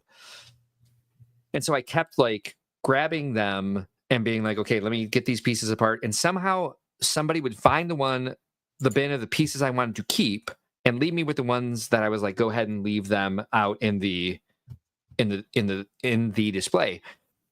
And so this one ended up back in the house because I finally just grabbed all of them because someone it consistently messed it up somehow. Maybe it was even me, who knows? But the other thing that like drove me nuts about it is I was like, I'm making figures for them to put out there because they mix things up in a way that I almost like potentially found offensive. And that's where like this one came from. I'm like, you don't put characters together like this. This is not how you do this. They had like fleshies mixed with with yellow and like just also. I'm like these parts don't go together. It was very OCD of me. So this was kind of like me leaving from a Brickworld Expo in a fit. Like, why do they keep doing this with the minifigures? Like, because it was you were supposed to put them on an 8x16 plate and say which minifigure do you want, and so they were just putting them together based on the parts that I brought, which was just like I brought a tub of torsos, heads, legs, hair. And I'm like, I don't like how you guys build a mini. Yeah. I don't like how you guys are putting these together. Like it was very, very OCD of me. Yes, it is. A little bit of a control complex. But finding something like this, I was just like, oh, that's where this tub came from, and something I ripped out of their hands. Well, which I didn't actually do. But let's see. Get through all these. Here's something important. You asked, did anyone ever meet their significant other through peacocking? BMAC writes, Sarah. And Sarah responds, I am sure this will surprise everyone, but my husband is a total peacocker. And she spelled it right. So there we go. Yeah. I guess that's not a surprise. And see, because how long have you guys been married? How long did you meet? Because this was a thing a certain number of years ago. But Ben looks just like him. What? Oh, so since this set has not been released yet, we have the opportunity to pick 3 extra characters that are going to be in here. Obviously, I didn't realize they were pairs. I didn't realize a lot that these weren't just randomly put together. I didn't realize a lot of things about these minifigures. I'm like, what the hell is going on? Yeah. But so you've got they can potentially add 3 more minifigures to this. Up to 19. And they wanted me to ask you and the Tainted. Oh, important. Which characters we should add. But for each one of these next 3 slides, you can only pick one. One. Yeah. We got to pick one to marry. The other 2 we're killing, huh? 2. Okay, yeah.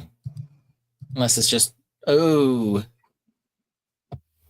And I had, because I photoshopped this. I mean, because they photoshopped this, I had to put light purple. Mm-hmm. I totally agree with that, actually. I thought flame yellowish orange might like pull you. Yeah. Sand green actually looks pretty cool. Not bad. I'd either go with light purple, so that doesn't look that light, or dark red. But so the light purple is the purple that's just off of dark purple, like barely off, like the first night bus, like the best.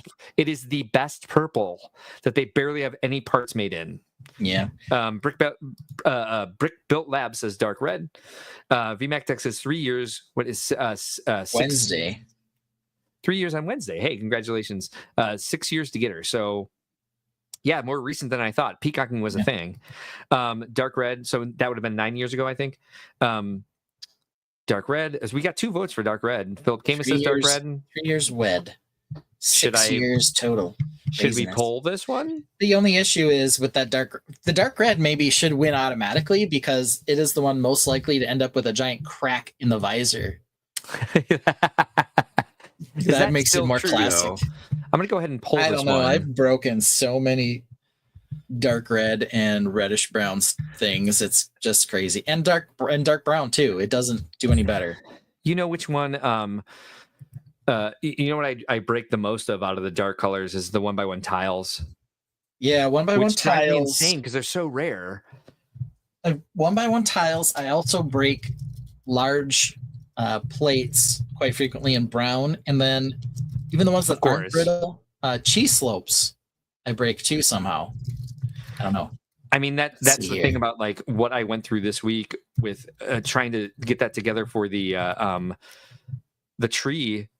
As I was putting different versions together and trying to like come up with what I thought was best. Of course, I'm pulling these things apart and they're just like disintegrating in my hands. All right, so the poll's been started. I don't have my phone on me. Ben, can you set a 3-minute timer? Yep. Nice. I can. So we'll see what everybody says about this one. I guess these are my close calls of the evening. I would definitely go with the light purple just because I do think it's the best color. As Jazzy Viking Brooks and I have agreed on before, I almost added her as a moderator. I don't know how to do this. Light purple for Jazzy Viking Brooks. Also says sand green is good too, which Brick Dad Builds agrees with. Chris Cummings is in on dark red. VMAC Attack is like in the flame yellowish orange. Yeah, he looks more straight orange in this picture, but you know. I know do, right? that was me with the color replacement tool in Photoshop. It's easier to make it darker. It's a lot harder to make it brighter. So I did a lot of level. The flamish yellow. Yeah. Flamish yellow orange. If you're curious, is more this shade. It would still look really good. I think this is Dot. One of our Dot, of course. Yeah, one of our mascots. I need to establish roles for each color. Okay. Okay, yeah. So the dark red guy is a crime scene investigator. 100%. The flamish yellow orange guy works in catering. Yes. Light purple is the bartender, obviously. Yeah. And the sand green guy, he works in the greenhouse. No, he works in the greenhouse. Oh, okay, yeah. He's the military gardener. 100%. Yeah. Brick Dad Build says Chris matched them to Star Trek. There we go. All right, fair enough. So we've got like a in the original, it's the guy, the red shirt is the guy who's going to die, but in the next gen, then they're not going to die because they're then like the executive command type, the command type structure. So I don't know. Then who do you kill? Definitely not the light purple one. Oh, yeah, seriously. That one is the sexiest, I think, by far. Yeah. Copper Valor is back. Hey, Copper. I don't know, man. I passed on the flamish yellow orange because I just want the straight up regular orange. But actually, just like envisioning that figure existing, I could dig that too. Thought you would. Yeah. I think I'm going to go with dark red, though. I thought you were going with light purple. I think I'm going to go with light purple, though. Oh, you go with whatever you want. I'm just surprised. I think I'm going to go with light purple. Okay. Yep. The Tanya of Tainted seems to be agreeing with you so far. Yeah, I like several. You know what the thing is? I could take any of these over the stupid gold guy. No shit. Yeah, get that gold guy out of here. Why is that happening? Like we don't need more gold. That's the last thing we need. And I say that freely now that Al is gone. Because he loves his gold and he uses it well. He loves gold good with and he hates female pirates. So I don't know. Right? He's very good with the pearl colors actually in his stuff. He builds a lot of furniture though, and he wants like that sort of accent works really well with his style for sure. So we forgive him, is basically what Alright. I'm saying. All right, you're forgiven now. There we go. The end of our 3 minutes. I'm going to go ahead and end it. And light purple did win, which I agree with. That's a good winner. So light purple got 50%, dark red got 33%, flame yellowish orange at 8%, and sand green also at 8%. Okay. All right. Light purple is public affairs, says Brick Dad Builds. Okay. All right. All right. Uh-oh. They're I wonder where doubling these down. guys are. This is a weird setting. I've never seen it before. I know, right? Mhm. And then you'd think after I did the other ones where I actually set up the paper, I had done that earlier, but I was like, basically I was just Googling pictures of these figures and they all look hideous in them for some reason. I'm just like, these characters are cute as hell and I need to photograph them myself. So if we're going to put an actual Fabuland figure in this instead of just fan service and being Yeah. like, look, this person's these guys. cosplaying. Yeah. Like what is everyone's actual favorite Fabuland figure to put into the prize machine? Who Good cares if they question. won't fit through the hole? Yeah, good question. Yeah. Man. And for you, this is probably like choosing between your children that you don't have. Very much so. You know, What I'm is gonna going on? I want to say, looking at these figures, So Copper Valor says purple is reclaimed water. I don't know what that means. Water reclamation. Okay. Yeah, water reclamation makes sense to me. Tertiary processing. Brick Dad Build says reclaimed water is just brown pee. What is happening? I have no idea. Where who let these people in here? Like two of our favorites. Not that yeah. we choose favorites. We don't choose favorites. We don't. No. I do know that nobody picked me, so that's okay. You're my favorite host. Oh, thank you. You're my favorite host. Aw, Okay. thanks. Now, if I'm picking here, I'm split between the elephant and the monkey. Okay, good choices. I like their molds the best. Yeah. I think they're probably the most distinctive. I love the monkey's ears and his little snout. Yep. Not the game, VMAC Dak. It's these four. And the reason I chose these is because they've given us a bear and an elephant as like these guys are cosplaying as this. And the monkey is on the shirt from the Fabby fan. I forget who's in the Lego House set. I don't really like it. It's a crocodile and a sheep. Oh, is it? Okay. And a penguin? Question mark? A crow. A crow. Yeah. Yeah. I remember I couldn't figure that one out either. And there's one more, is there? A dog, maybe, but I don't remember. Definitely the alligator and the sheep and the crow, though. And I chose the bulldog because I've always really liked the asymmetrical eye. Yeah, he's like bullseye target. Sorry, we're tainted, says Brick Dad Builds. Yeah. So I picked the basics. I would have thrown in like the goat, the sheepdog, the walrus. If they were like going to be my favorites, I would have shown. I would have thrown in much different characters. Probably maybe the horse, maybe the lion. You know, I like the lion. What you looking for? Sounds like you're typing. The tribute to Fabuland. The last one's an elephant. Oh yeah, elephant. Okay, yeah. So they did the elephant also in the creator set where it was like 25 years of Lego or 50 years or 100 years, whatever. And they had the Fabuland elephant brick built. Yeah. And yeah, so I just Do you have a poll up? Do you want me to hit start? Yes, please hit start. It's been up for a while. Okay, how's it being? It's okay. Sorry. People are voting. I'm gonna go with the monkey. Okay. I like him. Good choice. I don't really like his Packer color shirt, but I'm gonna choose to believe that it's North Dakota State instead. Right. That in Like the set that is Gabriel Gorilla. And that's a gorilla. That ain't a gorilla. That's a monkey. Right? Like one's Oscar orangutan. It's just like no, they all look exactly the same. Yeah. I like the ones where it's like a really red color that they use for the monkey's face. I would go with the elephant myself. Okay. I do think that like it's one of those things that's nostalgic for me too. Is like I didn't have a monkey either. I had a monkey and I had the bear and the dog. Like in the first, couple waves of, whatever. I kind of feel sad for that elephant because he looks like he got attacked and somebody cut his tusks off. Yeah, there's that. There's at least little bumps there. Yeah, he's got little tusk nubs. All right, so let's see. The monkey looks the happiest too, I'd say, out of all of them. Ron Smith says, since the TV show stars him, yes, and have you seen the TV show? I haven't. No. and to be fair, I was asking Ron Smith. I didn't think you had seen it. I don't know how I saw it. I think maybe it's on YouTube somewhere. It was a claymation, and I do believe it only aired in like Europe. It's in English, so I think it was in. Is it in English? Maybe I'm remembering this wrong. It's been a very long time since I saw it. Jazzy Viking Brick says, I like the sad dog for some reason. He's just grumpy. That's why he's a bulldog. Yeah, you see it on YouTube. Okay, cool. It's actually kind of fun. And they do have like different builds in it than they actually have like from the sets, which is, I think, is fun. Like alternate builds in the show. The bear is actually winning. And the bear is on the Brickworld shirt. What?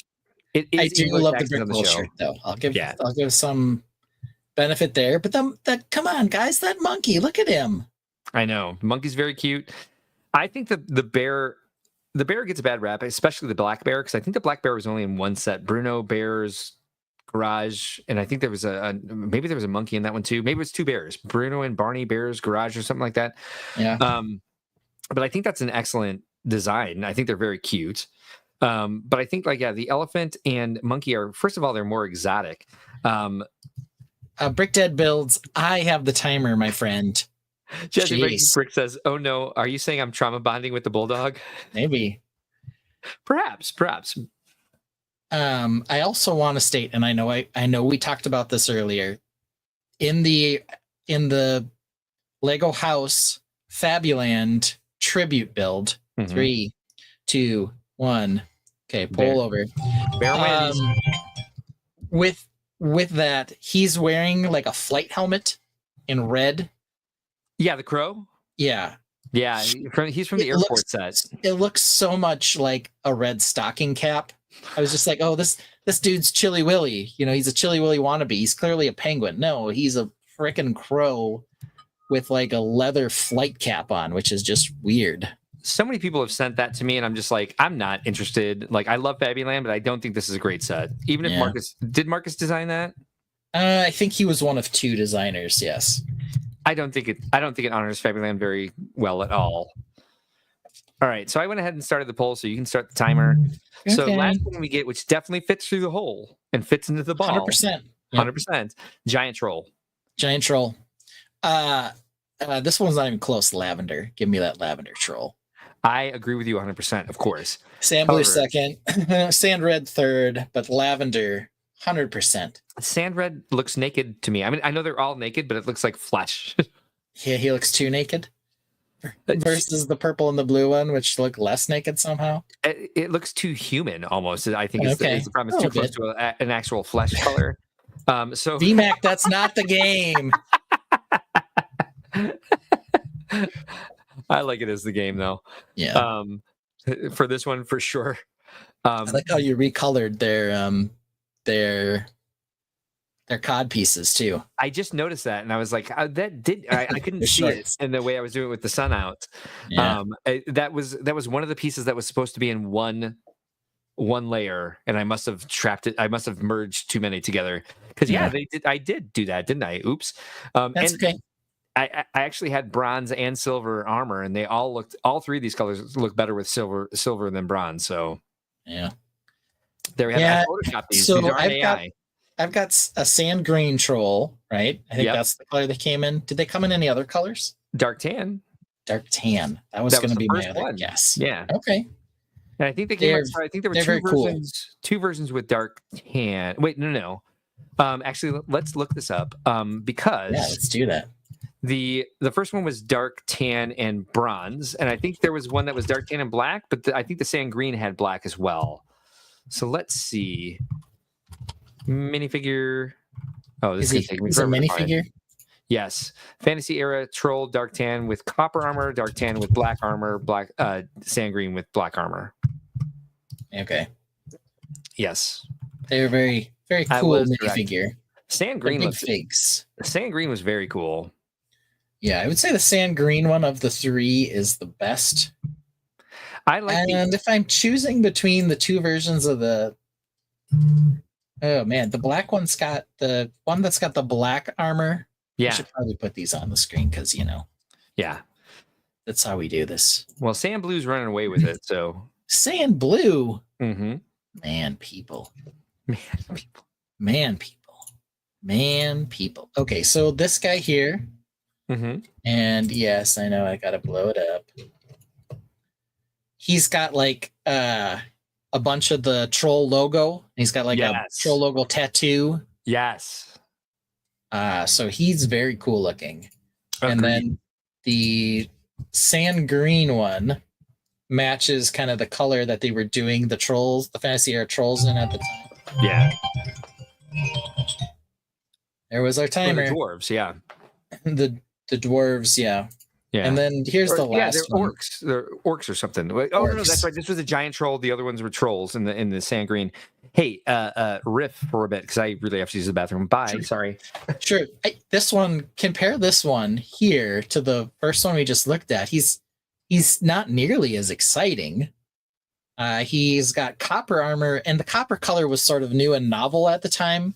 And the other troll characters from the fantasy era were using copper helmets, for example. But look at this guy. The sand green one also has the markings for the trolls team. He's got the logo on the helmet, and he's got the arm tat, and all that stuff. So this one here is kind of the boring one, I guess, compared to the other two. Let's see here. This guy only appeared in one set, and it was the King's Troll Mountain Fortress. There's one of each in this one. So you got the green one with all of the special effects and the tan one with all the special effects. I'm guessing then that this one actually he appears in two sets. He was in the Dwarves Mine, which we looked at last week. Very underrated, very cool set. And then apparently in the Giant Chess set. Let's look at the Giant Chess one, because the other thing I'm noticing here, I had to scroll all the way down to the minifigs, is that this one has Big Fig Trolls. Yeah, that's what I thought. Has Big Fig Trolls, and we didn't see this one on the list before, but here he is, Troll Sand Green with Dark Pearl Gray armor. I feel like I have this one. I do have this one. Yes, he came in the Troll Warship, so I do have one of these. Oh, yeah. So not sure why he didn't show up, but there are actually two tan versions and two sand green versions. Yeah, I forgot about the warship. Yeah. Yeah. Oops. Let me end the poll. Sand blue one. I have. Whatever, sand blue. I got all of them. I do love that character a lot. Yeah. So it was sand blue with 54%, sand red with 27%, and lavender with 18%. So okay. Brick Dead builds heading up for Memorial Day events in DC tomorrow. So hopefully that is an enjoyable time, Brick Dead. Yeah. Thanks for joining us tonight. Or somber and enjoyable, whatever it is that Memorial Day means to you. So enjoy that, Brick Dead. Mm-hmm. So he is out of here, and we are getting close now to close call time. Do we have any more Gumball Gumshoes to finish off here? Nope, I'm done. That was All it. right. Perfect. You said 3, and that was 3, so yep. Thought we were getting there. We got them. I think those would be nice additions. Yeah. Maybe I didn't get my favorite, but yeah, I don't know how that lavender one that nobody voted for is going to come out of the machine, but whatever. Not nobody. It got some votes. I got my vote. I don't know what these other jerks were thinking. Okay. So it is time for a close call, everybody. We took a week off last week because we were ranting about the lack of slope or wedge plates for each direction on matching. Pickwick. Yes. Still super annoying. But we do close call fairly often. And so if you like the close call, you can like and subscribe. Sure can. Well, we continue to get that on here. So let's add Yep No versus Victory Celebration. You're actually doing this one. No, you always do. Yep No. All right. Everyone does. Would Ben lie when polled about his potential crush on Millie Bobby Brown?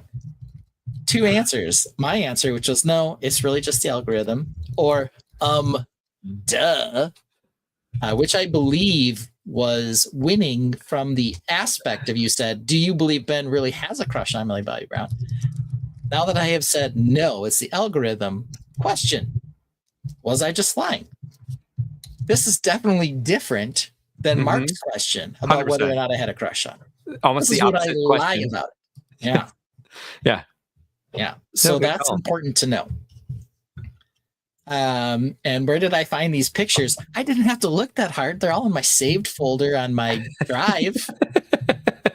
I definitely didn't have to Netflix or Google any of these. Seeing the Netflix logos back there.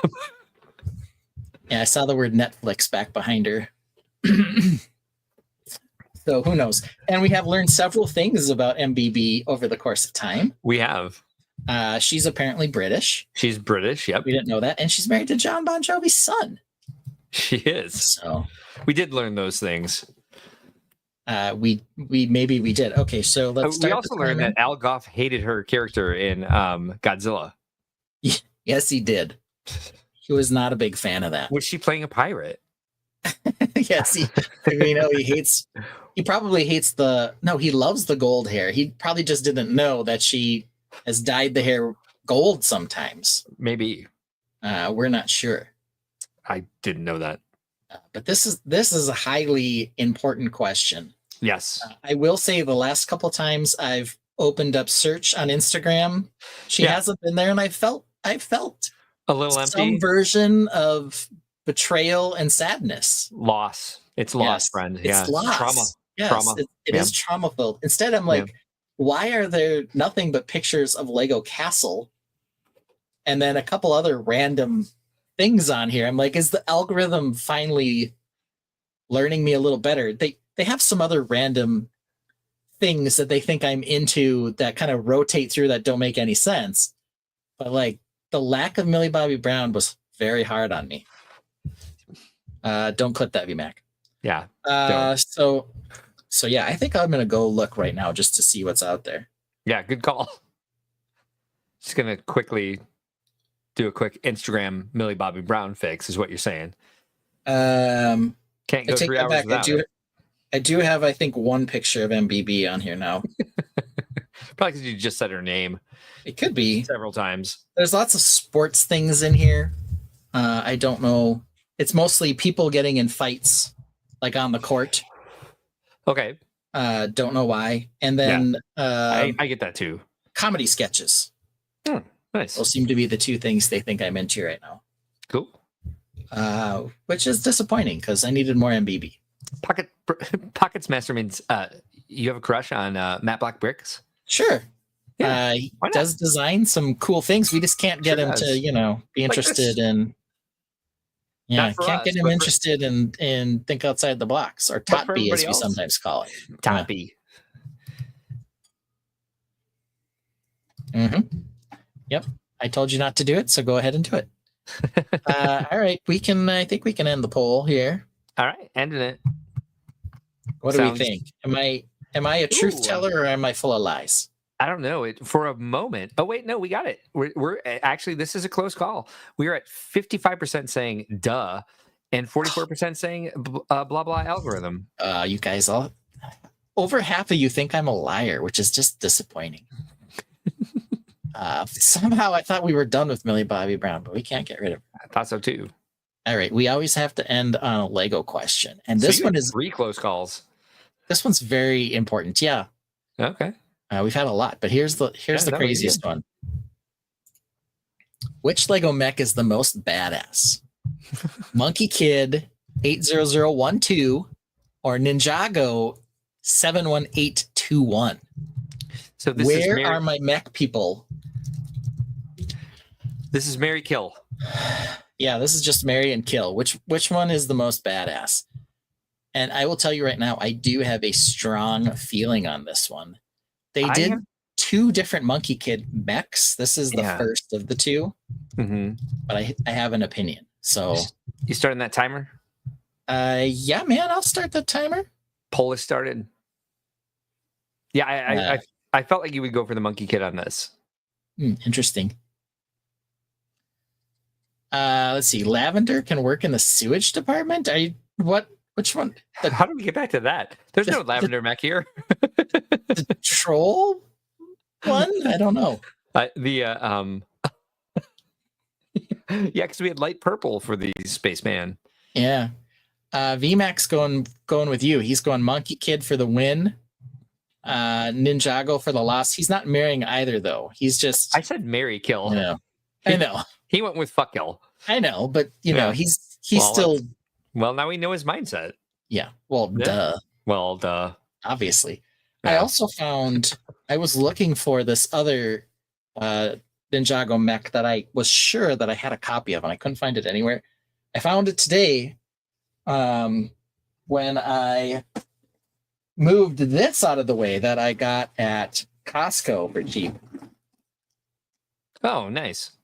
Yeah, I mean, I got this clearly for parts because it was cheap at Costco. Right, you're not going to build that. No, 0% going to build this. But we've got what were people calling this one? I don't know. The Monty Lisa or something, where they thought Mona Lisa looked like a dude. Oh, yeah. Sure. Mona Larry. I don't know. Let's see here. Minute and a half left on this one. We did give it 3 minutes. I'm going to tell you right now. Shocker, perhaps for you, apparently. This Ninjago 71821 set is amazing. Okay. And part of the reason that it's amazing is that the knees work. Okay. As do the ankles. And they used some additional things, not just the ball joints, but they also use some other functionality to add enough friction that it can stand. That's helpful for a mech. Yeah. And it's got both shoulders, and then here it pivots here. It's not realistic, but it's, you know, it's got motion, full motion in the arm. You can pose it really well. It doesn't fall over like the frickin' Monkey Kid does. Oh, okay. Yeah, interesting. By color, I initially thought Ninjago, but I love the color scheme too. By sight, the Monkey Kid one looks more. It actually looks more articulated. Until it's bigger, and I'm like, oh wait, there's knees. Bam Crustil says Zane's Titan mech was awesome. I approve of all but Jay's. Okay, I don't know what Jay's Titan mech is. Was that the one that had the crazy thing coming out of its head that kind of looked like? Yeah. I don't remember. I didn't know that they were doing Titan mechs for each of them, but that probably makes sense because, you know, that's what they do. Well, size wins here. 82% with Monkey Kid. They all want the Monkey Kid, man. With 11 votes, and then Jago only at 18%. Yeah. Lloyd had a Titan mech. Okay, that one's not bad. Zane had a Titan mech, which is also okay. I will say right now, of the Titan mechs, Lloyd's Titan mech and Zane's Titan mech and Jay's Titan mech, none of them hold a candle to Cole's. This one is the most badass. Nice. Okay. Well, this is the one that Crest Hill says nobody should like. Let me pull it up here. Okay. And Alphonse Suit Person says Monkey Kid color scheme and skirt with function of the Ninjago one. That's what he wants. Yes. Oh yeah, that is the one with the giant. With the giant head thing. I don't even know how to describe that. It's an ejector pump. I don't know what it is. Wow, and what's with the shoulder? Like, calm down. The shoulder blaster bolts. Compensating for something. Yeah, he's got 3 swords. So there's 2 on his hip right here. Oh yeah, gotcha. Like 2 daggery sized ones, and then a giant one over here. Apparently he's dead. I don't know. Maybe it was just his poor mech that died, and VMAX sad about it. Yeah.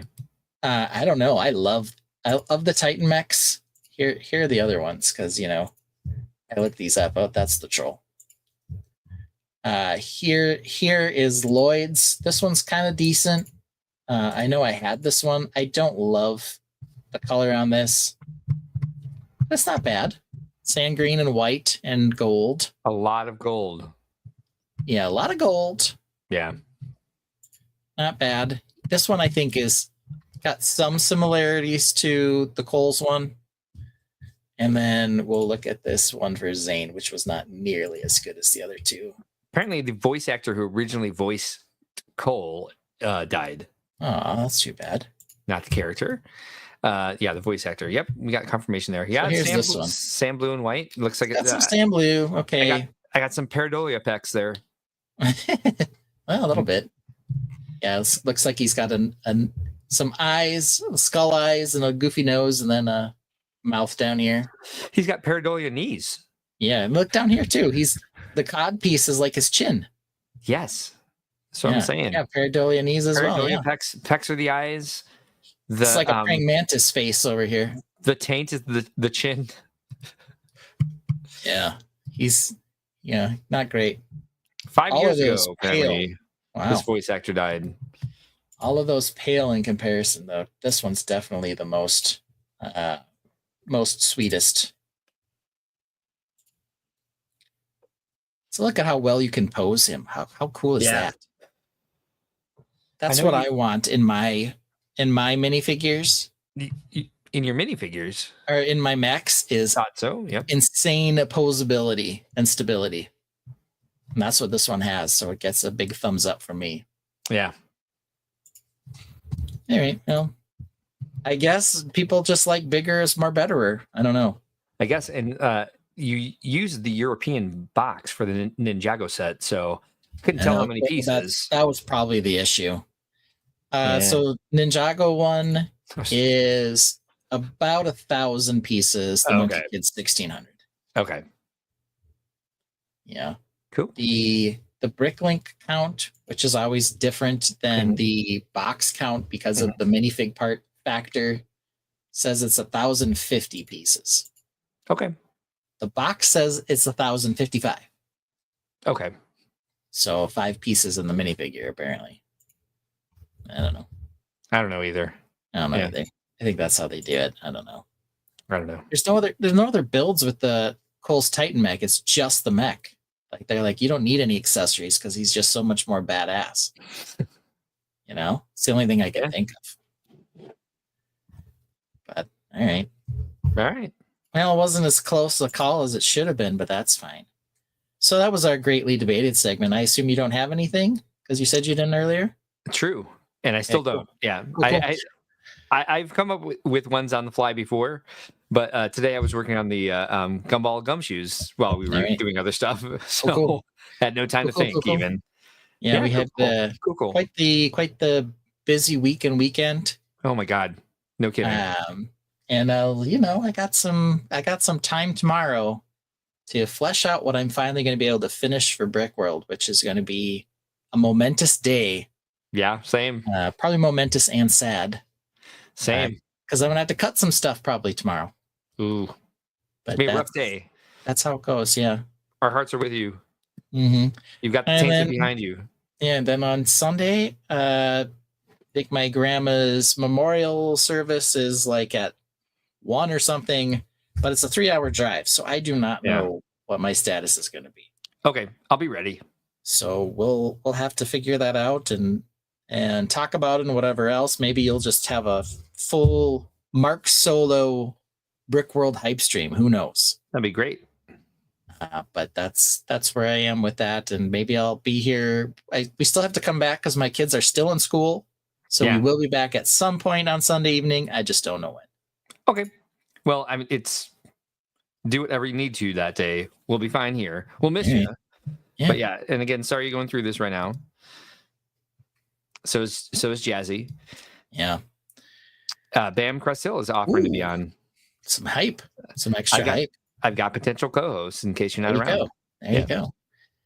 But anyway, you can like and subscribe to the stream, of course, for this week to catch us on replay and to see some hype next week for Brick World. Absolutely. We are just 2 weeks and a few days away from starting. We've typically not streamed on the Sunday of Brick World.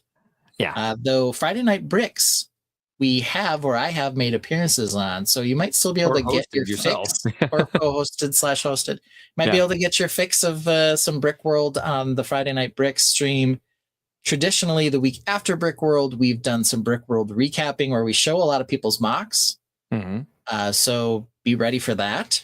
That is all I will have the energy to do for sure. Yes.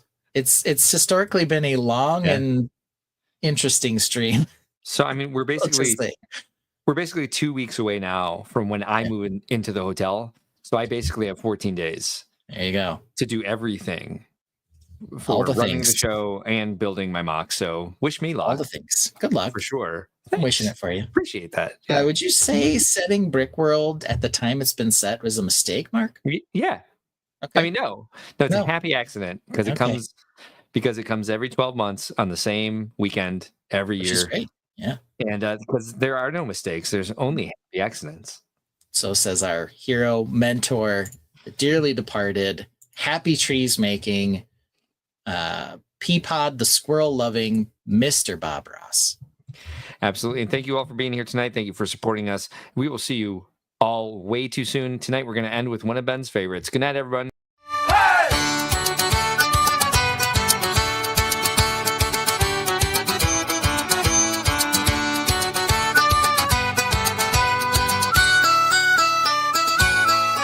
Like a world torn apart by fire and flood, mutated platypus rise from the mud. With venomous claws and duck-billed beaks, they protect their home from the human freaks. Through the ashes and skies of red, platypus badasses busting heads. Through the ashes and skies of red, platypus badasses busting heads.